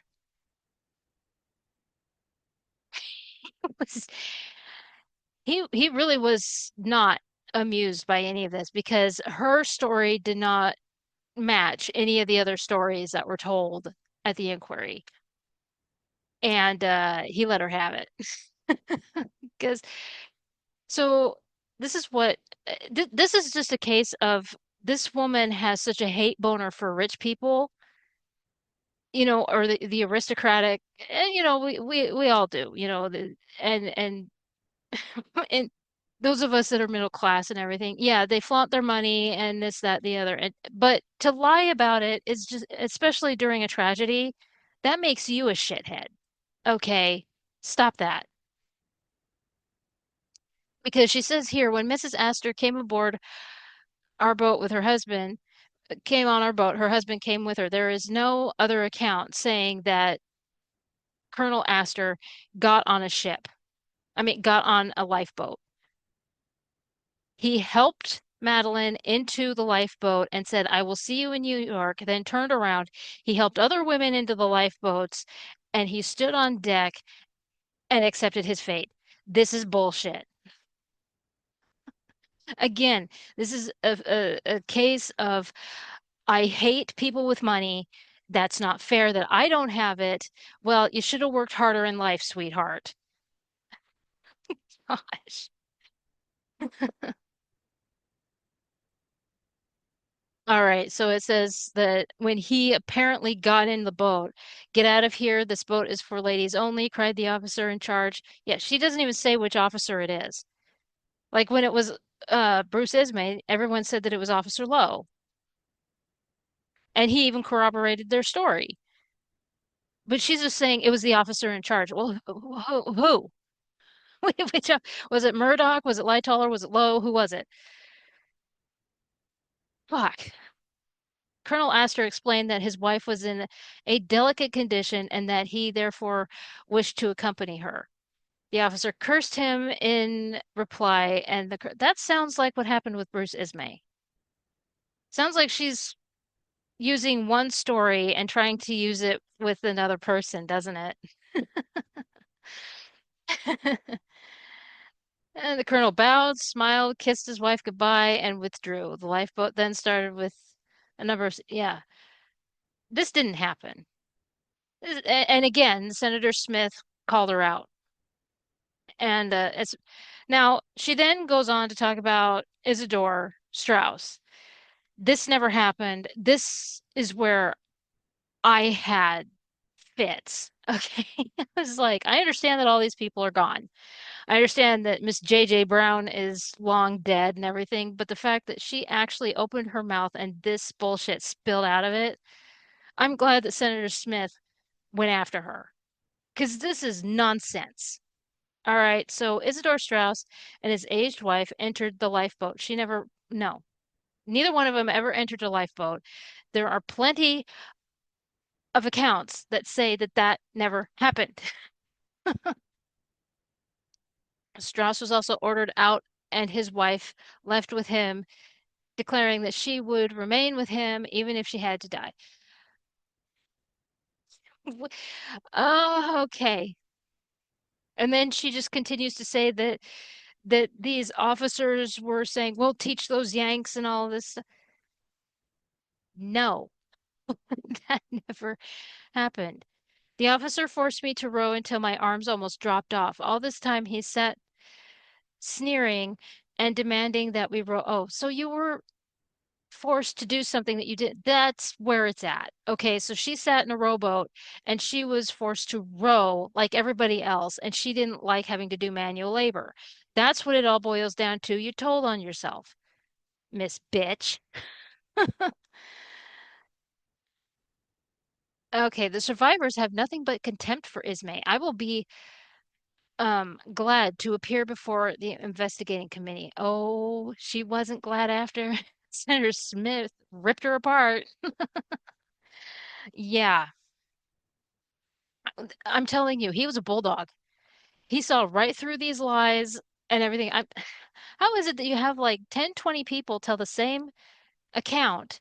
She comes in thinking she could just waltz in and tell a different story, and everybody's going to say, "Oh, yes, that's the truth." Sorry, we were lying. Honestly, I would have loved to be there when she's talking about this. I'm sure Senator Smith was like, "You want me to believe that, don't you?" And how dare you? Because again, Isidore Strauss was uh behind Macy's store, right? And so and of course uh John Jacob Astor, well, he was a successful guy. You can say what you want about John Jacob Astor. You know, I see the good and I see the dumbassery that he did. But the thing about it is that he was a war veteran. He was an author. It was like whatever he wanted to do, he went out and he did it. Okay. That's just the bottom line. It's and she's over here like, yeah, and the officers said these damn Yanks, and it's like that's not what how is it that you were the only one that heard that? But this is the problem is that there were a lot of people that were trying to put out those fake stories because they wanted, yeah, for some reason they thought that they could get away with it. Boy, Senator Smith was not having it. And that's what I like about him. And so now this one, this is about, speaking of Madeline Astor, This is the last vacant seat in the boat, and Mrs. Astor was taken by a man who fought his way through the crowd. This is her lifeboat. So a man fought his way through the crowd and leapt into the boat as it was being lowered into the sea. This man snatched all the blankets from the shoulders of shivering women and children and sat huddled and cowering in a corner while frail women rowed. So that kind of thing happened. I think I have Lawrence Beasley's account here. Um, yeah, there's the game of cards. Yeah, how Beasley was saved. One by one, the boats were filled with women and children, lowered and rowed away into the night. Presently, word went among the men are to be put into boats on the starboard side. I was on the port side, and most of the men walked across the deck. I remained where I was and presently heard a call. Any more ladies left? Looking over the side of the ship, I saw boat number 13 swinging on the level of the next deck, half full of ladies. Again, the call repeated. Any more ladies? I saw none come, and then one of the officers looked up and said, Any ladies up there? No, I replied. Then you had better jump. I dropped and fell on the bottom as they cried, Lower away. As the boat began to descend, two ladies were pushed hurriedly through the crowd on the lower deck and heaved over it to the boat, and a baby was passed down after them. Following this, the boat was lowered into the water, and Beasley says rowed away, headed directly from the ship. Beasley told of the boats watching the Titanic until about 2 o'clock when her lights, which had been all burning, flickered and died out, then came on again for a single flash, and the vessel slowly tilted until she was practically up and down. The lights finally disappeared altogether. Yeah. Okay, so, and then, said Lawrence, there fell on the ear the most appalling noise that human beings ever listened to, the cries of hundreds of our fellow beings struggling in the icy cold water, crying for help with a cry that we knew we could not heed. We wanted to return and pick some of them up, but that would have meant the swamping of our boat. Beasley concluded by telling the weary hours that elapsed before the Carpathia finally rescued them. Now, of course, Colonel Gracie, Archibald Gracie, uh, he went down with the ship, but was picked up.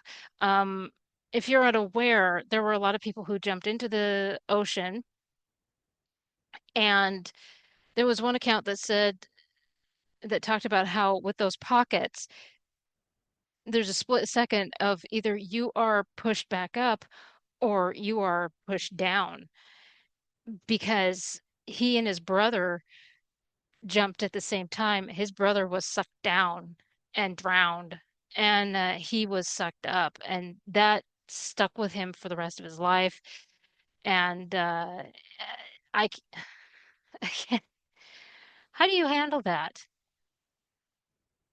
You know, he never found his parents, and so as far as I know, his parents went down with the ship. The rest of his family went down. So he was like an orphan basically, you know, um but yeah, it says Colonel Archibald Gracie went down with the vessel but was picked up. He told a remarkable story of personal hardship and denied emphatically reports that there had been any panic on board. He praised in the highest terms the behavior of both passengers and crew and contributed a high tribute to the heroism of the women and passengers. Colonel Gracie, if you ever read his accounts, it's like everything was smooth and there was no panic at all. Everything, but then you read about how that one guy jumped into the lifeboat and was snatching up everything. So I think it's kind of where the shock comes in more than anything. Uh Okay, so here's, let's see. Is that all of them on this one? Okay, so there's a little thing right here. Oh, never mind. That's Carpathia. I thought that was something else. So those are some accounts from survivors, some of them fake. Like I said, uh, yeah, JJ Brown, I looked her up because I was like, was she just trying to ruffle feathers or something? What was her deal? And yeah, Senator Smith, again, Senator Smith was a no-nonsense guy. He was a total bulldog, and he let her have it. Okay. And I'm glad. I'm glad he let her have it. So he just did not tolerate that nonsense because his whole thing was he wanted to get the answers. He that was it. That was, and in fact, after he had gotten all the testimony from the survivors and everything, he actually went to when Olympic came into port in New York. This was like towards the end of May, and he actually went on board the Olympic and he went down below to see the how the gears of everything worked. He said, you know, I can't go to the bottom of the ocean to see what's going on down, look at steerage, boilers, all that stuff. He said, so this is the next best thing since it's basically a copy and paste of the Titanic. So that's how thorough he was. He actually went on the Olympic to see all the bells and whistles of how these ships worked. Okay. Knowing full well that it wasn't exactly Titanic, but at least he got an idea. Okay. And that's why I like Senator Smith. I had no clue who he was. I knew about over on the Brit because they always want to reference British. So when I started researching for my book, because it's set in 1912, and my characters are on the Titanic, I was like, well, shoot, we need to learn more about Senator Smith. I'm a fan. I stan him. I don't like saying that very often. But they need to make a movie out of him. They really do. And they keep making these like those dramatized movies and or make a biopic out of him. I think they should because I would watch it. Anyway, so the aftermath. Let's look at the aftermath of Titanic. So the Titanic sinks, they do the inquiries. What happens next? Well, even through the inquiries, well, how about financial losses? Okay. Well, that wasn't good. So this was in, let's see, this was April 16th. So they were already looking at financial losses like the day after the sinking. So it says the financial loss to the White Star Company will be staggering. No shit. Officials declared that when the vessel was launched, it represented an outlay of $12 million. I will look up how much that is and I will put it here in today's numbers, you know, inflation and all, but but $12 million in 1912, I will look and see what it is and put it here. In addition, the Titanic carried a consignment of diamonds estimated to be worth 5 million. Again, I will put that. And this loss, however, is practically covered by insurance. The loss of the Titanic is the greatest from a financial standpoint in the history of maritime insurance. The vessel itself was insured for 3 million 700,000. A tremendous sum is represented in the loss of baggage belonging to passengers, the loss from the source alone being placed at $2 million. I wonder who jumped on that. The fact that they put that out so quickly. Again, this is April 16th, so it is 24 hours after the ship sank. And they're already talking about this. Um, what? But it gets better, okay? So Titanic loss, $15 million. All right. So this is the 24th. All right. So almost 10 days after that one, that last article. $15 million is the total amount to be paid by the various life, accidental, and maritime insurance companies as a result of the loss of the Titanic, according to adjusters. The marine companies will have to pay two-thirds of this. Several American concerns are hard hit. All the marine insurance was carried aboard, but the American companies are affected through reinsurance. The Titanic losses are unparalleled in the annals of marine insurance. Estimates follow.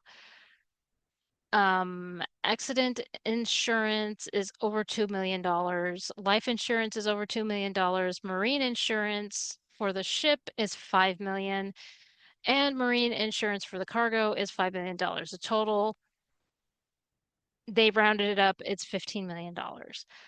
Okay. And again, I will actually put all of this I will translate it from 1912 money to today's money and show you right here. Um, yeah, they took a hit. They took, and you know what's funny? I meant to say this at the beginning when I was talking about news, uh, in 1912. It turns out that after the Titanic sunk, now it sunk, and then people were asking about JP Morgan because, of course, JP Morgan is connected to Titanic. There were people who thought that he was on the ship. He was never on the ship. No, he no. But I saw his name come up. And there was a insurance fraud scandal. It's like, hold up. What? Okay, now I know about the whole thing with, Titanic insurance fraud and all that stuff and that whole conspiracy theory. And I was like, okay, I'm gonna go down this rabbit hole because if it turns out that that is legit, I will bring the receipts and I will show and I will accept it 100%. Turns out it had nothing to do with Titanic, but he's still a shady little shit. Okay. So I look, I got excited for you guys. I was going to show you the things and it turned out. But I was surprised. I really was. Because at first his name popped up because people wanted to know if if he was on the Titanic. It turned out he was in France at the time that Titanic sunk. And then it turned out that he was doing some shady business but it had nothing to do with Titanic. So I'm sorry. I was willing to go that mile for you guys that um and prove something, but it wasn't there. Sorry, guys.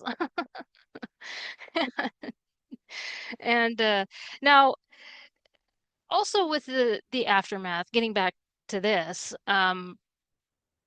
of course, like I've said earlier in this video, there were uh the songs that were they were already getting ready to erect the statue um for Captain Smith. They had already figured, they were already making stories about, his last, we saw him in the water, he gave us the baby, and then he's stay British, man, those kinds of stories were already cropping up. Okay. They had figured out their heroes and that kind of thing. There are also the silent films, of course. Uh, Dorothy Gibson, she was an entertainer, and she was, as soon as she got off the Carpathia, her agent pulled her aside and said, "We have to make a movie about this." Okay, less than 2 weeks later, this movie comes out, and it didn't do well. And the reason it didn't do well is because critics slammed her agent and said, "You took advantage of somebody who is traumatized. She just went through this maritime disaster, and you're taking advantage of that." I mean, I think the worst part about it is that in the promotional shots, which I'll show here, she's wearing the outfit that she wore the night of the disaster. And I don't know if she did for the movie, but I mean, I wouldn't put it past her agent from what I gather. And now I critiqued that silent film because I also critique lost films. And stop asking me where you can watch this because it's a lost film. Okay, it was lost in a fire in 1914. Stop asking. Later in the year, I think it was October, where the German film was released, and it was actually ripped from the theaters because people actually thought that that was lost footage on the Titanic. I'm not even joking. Okay, it scared people. All right. And what's funny about that is that then it was like people thought it was lost. Okay. People thought that that was a lost film.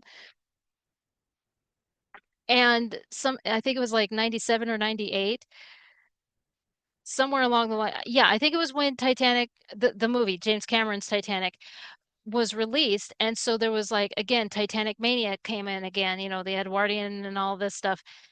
And I think somebody in Germany said, "Well, I didn't know that this was lost. I have a copy of it." So,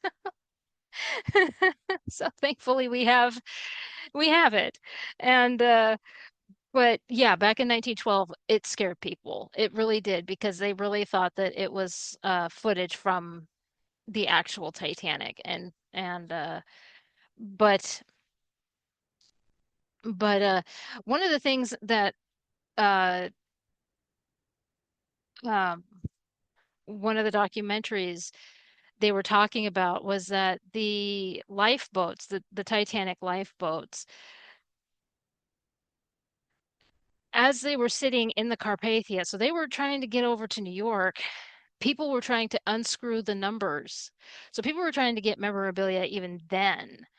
Okay, so when I found this, where it says White Star Line tries to hide Titanic lifeboats, and it says the White Star Line is hiding the lifeboats which the Carpathia brought here. A photographer who attempted to take pictures of them alleges that the watchman on the pier fired at him.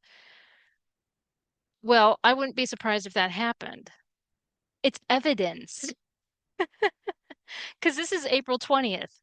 Okay, when that happened, they were still going through the inquiries.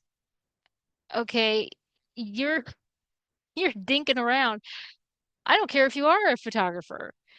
Okay, you got your picture. There's that picture of the side of the Carpathia where it shows them being lowered into the water. Yeah, that famous picture. And there you got that one. You don't need any more. Just- But this is and so yeah, they had to hide them. Now, from what I understand, in the museums they have the uh they have the lifeboats. I don't know. I've never been to one, but I do know that when they did those documentaries in the 90s, they didn't know where they were. So maybe they're replicas. I don't know. Um, but aside from the Titanic mania that they had in 1912, this is something that I had never heard of. I looked, I watched a few documentaries because I was like, okay, maybe I missed this. No. This was never mentioned. And in fact, okay, so before I get ahead of myself, because I do that, 300 stokers strike on the Olympic. April 24th in England, Southampton, England, 300 stokers go on strike today on the big white Star Liner Olympic, declaring they would not leave port with the vessel until the life protecting facilities were augmented. The Marine Firemen Union declared that the strike was spontaneous and not planned in advance.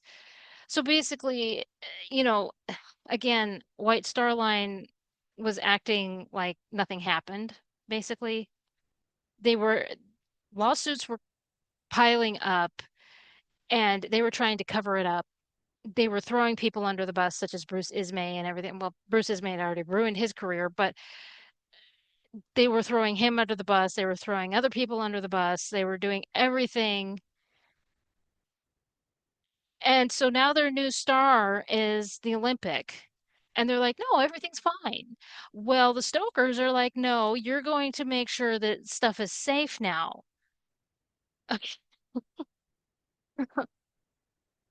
I looked everywhere to see and try and find more information. I did find one. It's on Encyclopedia Titanica. There's a whole long post, and it's from back in 2002. Somebody took the time to actually write it out.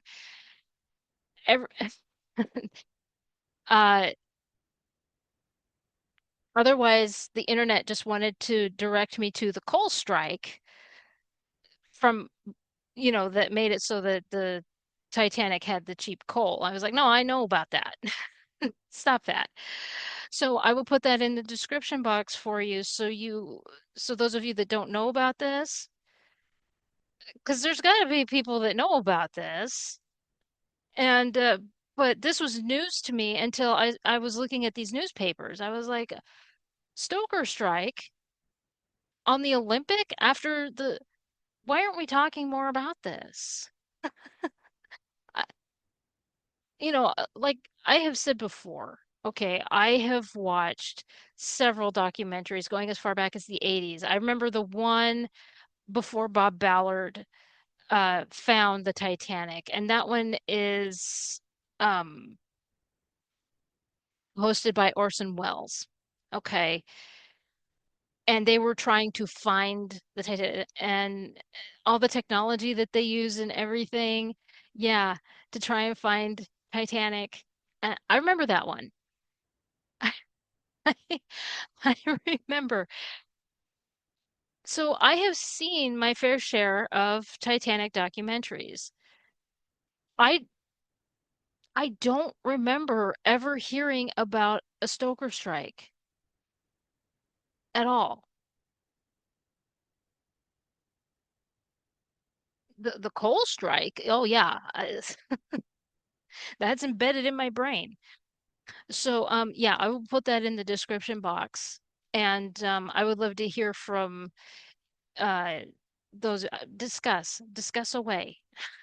Go ahead. Why haven't you heard about it, Bunhead? What is wrong with you? Well, there's a lot wrong with me. In fact, uh, some of the other things that were happening, such as this, where it says that the Mauritania sailed with almost double its ordinary number of lifeboats. So things were happening, things were changing, and that kind of thing. And here's another, I meant to put this, it was talking about the silent films. They opened up a theater and showed of course, the photographs by Robert Welch, as well as the film clips that they had, the newsreels and that kind of thing. They showed all of it. So kind of like a PowerPoint, I guess, of Titanic back in 1912. I'm telling you, the Titanic mania that they had in 1912 is interesting.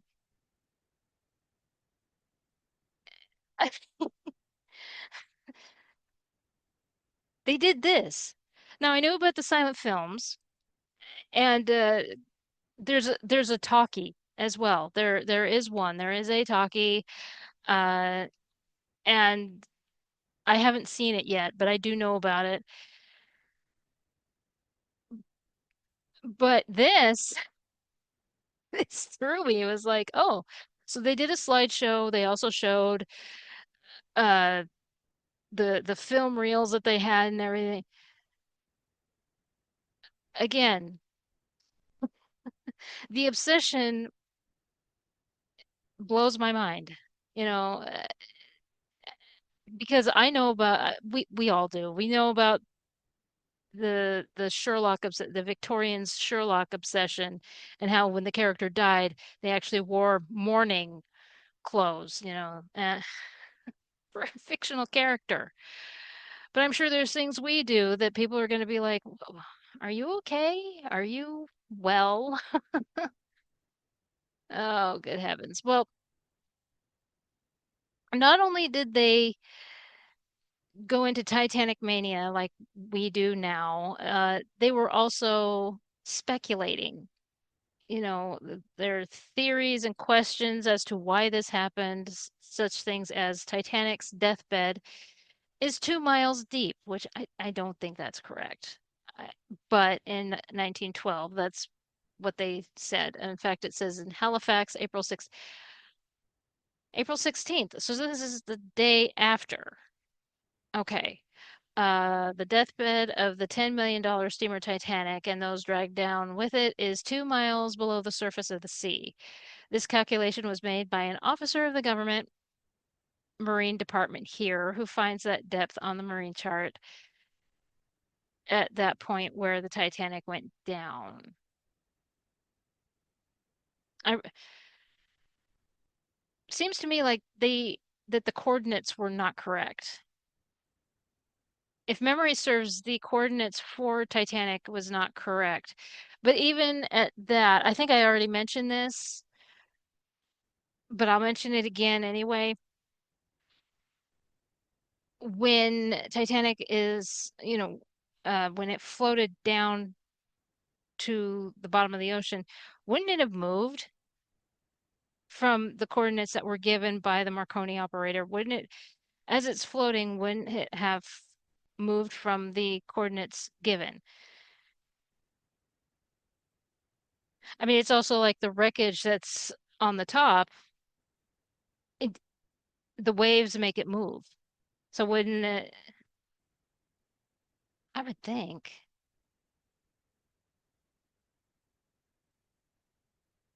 So I don't know. That's just my speculating.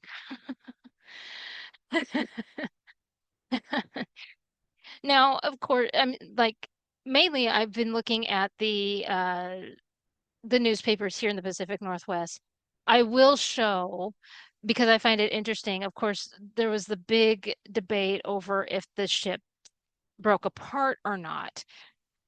And of course, we know about the 14-year-old who showed what had happened. That was part of the inquiry on both sides. Uh, so that 14-year-old's illustration showing how the Titanic broke apart and sank, White Star tried to debunk that. They're like, no, we built a perfect ship. It would never break apart. Um, I think it's called The Sphere. There is a magazine or was, I don't know if it's still in circulation, but over in Europe, this magazine had like this ongoing series of the Titanic as all that was going on. And they had some illustrations that were very interesting, that were questioning some things. And one of them was they showed this illustration and it showed the Titanic going down, but underneath the water, but it still showed it a little bent and everything. It's funny to look at those pictures now because, of course, we found Titanic and everything, but the fact that they were thinking about that in 1912, and of course, I will show what I'm talking about here. It it's interesting to me that they're I mean, it was so Jules Verne-like, really. I mean, the way that their scientific brain would go in every direction. Here's White Star, like, no, it didn't break in half. There's no way it could have broken in half. Yes. Okay, you piled so much junk into this ship. Okay. And then the fact that there's these watertight compartment is filling up with water. Of course, it's going to snap. Okay.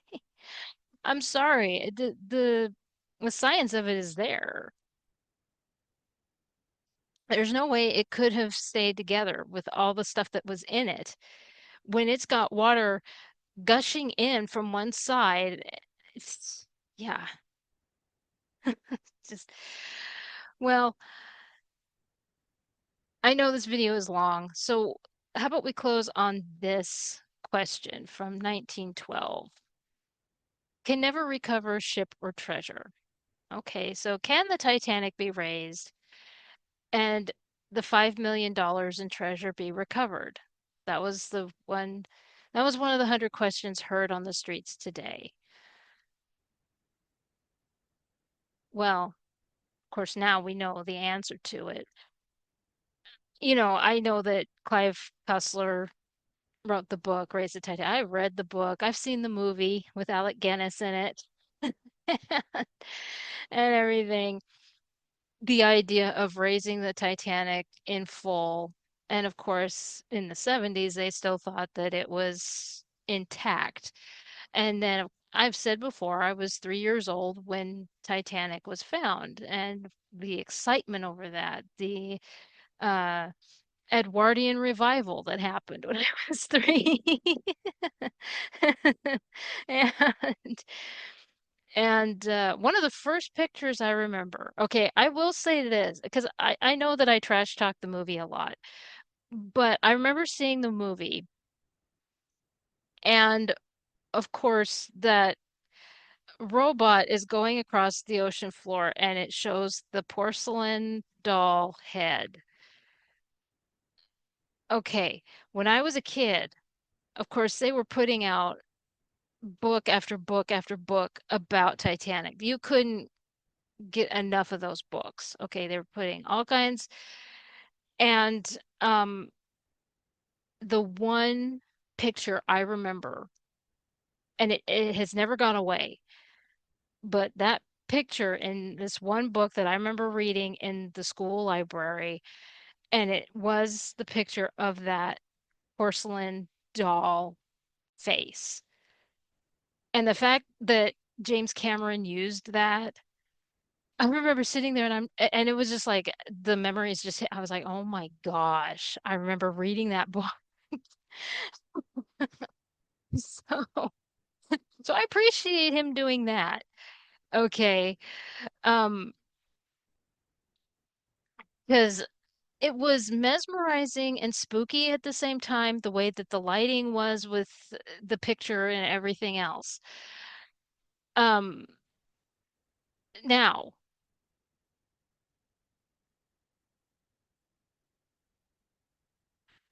I also remember in high school, okay, so in 1996, before the movie was released, there were attempts to try and raise a piece of the Titanic.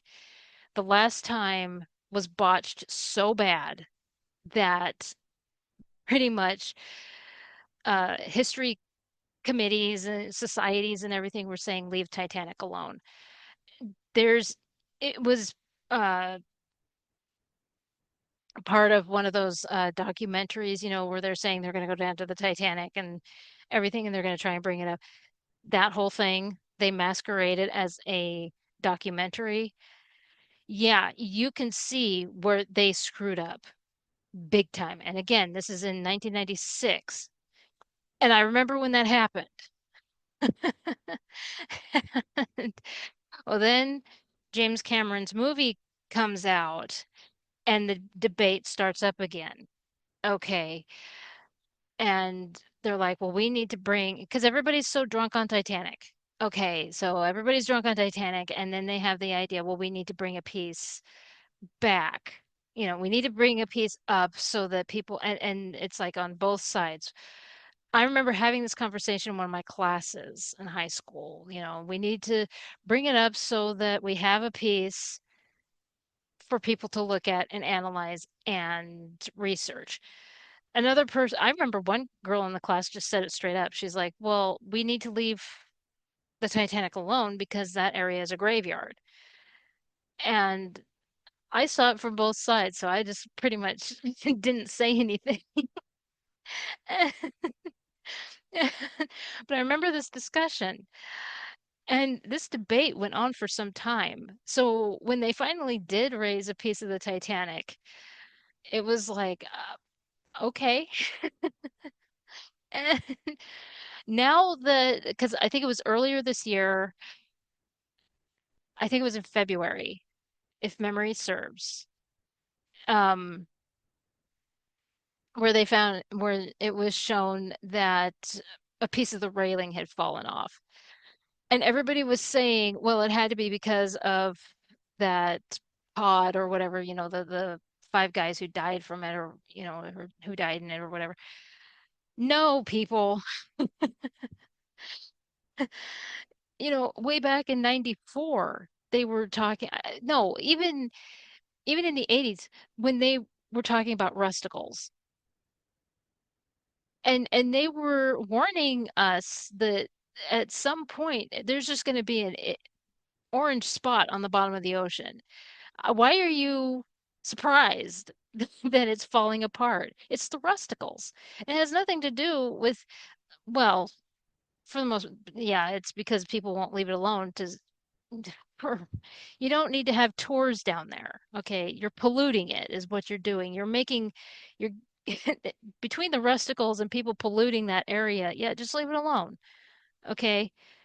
I don't know why you need to have tours around there, but the truth of the matter is that for the most part, it's the rusticles. The rusticles are eating it up. Okay, I can't tell you how many of these documentaries I have seen where they have said that, at some point, the only thing that's going to be there are the propellers. Okay, we got to be prepared for that. For people petitioning so much stuff, what you should petition is to stop going down there. Shit.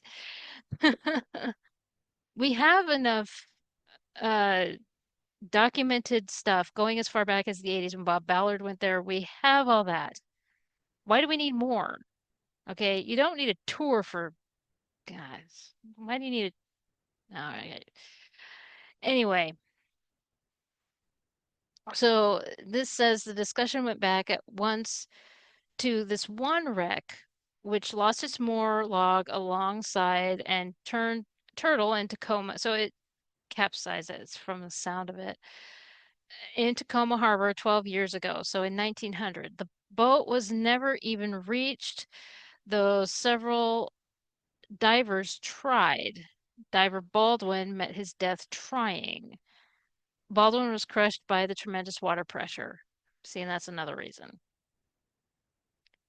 I mean, even with James Cameron's documentaries, he even talks about the water pressure and how much of a risk it is when they go down in those. Just leave it alone at this point. Uh, so let's see. That ship sank in 193. It looks like 193 feet of water. The Titanic is buried 2 miles deep.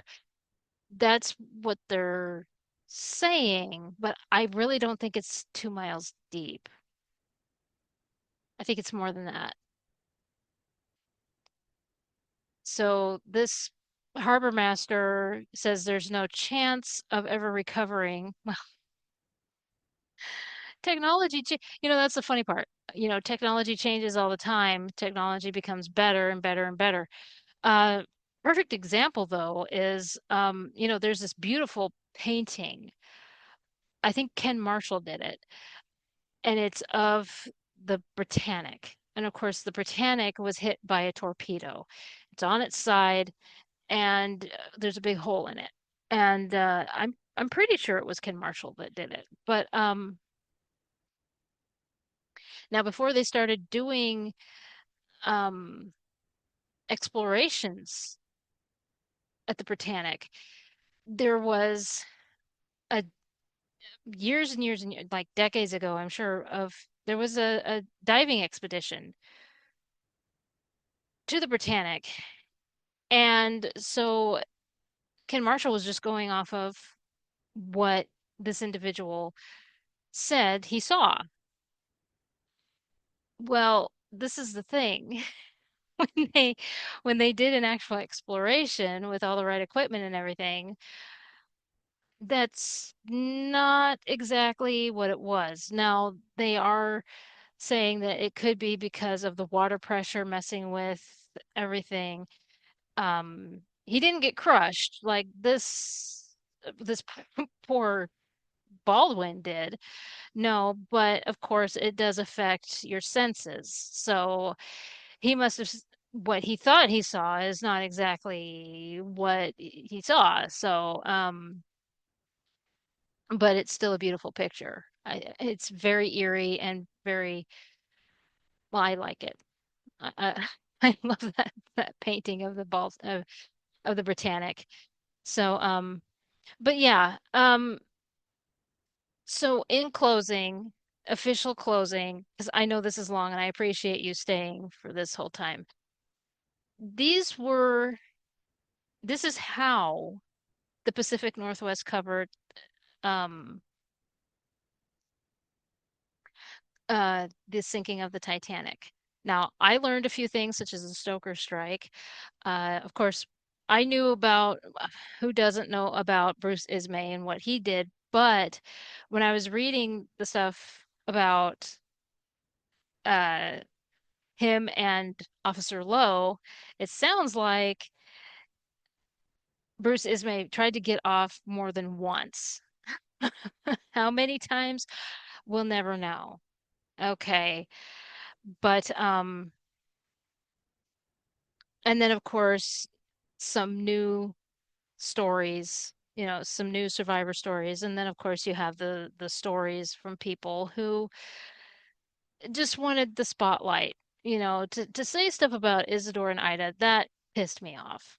You know, and then of course, say what you will about the Astors. People have their opinions about the Astors and everything. But to go as far as to say what she did is just pure horseshit. And like I said, Senator Smith was not having it. And you know, I appreciate this is what I'll say. Um, I appreciate that Senator Smith was not going to let any of that taint just finding the truth. Okay, that's just the bottom line. I mean, I can say all kinds of different things about Senator Smith, but the fact of the matter is that he just wanted to find the truth, and he found it. Okay, as best as he could for the time. All right. I mean, we can look at it now and be like, well, that's not how it was. Well, we know more since Bob Ballard found the ship. Thankfully, he did. And we have more questions answered. And maybe some of the 100 questions that they were looking for that this article asks. But anyway, I will close up here.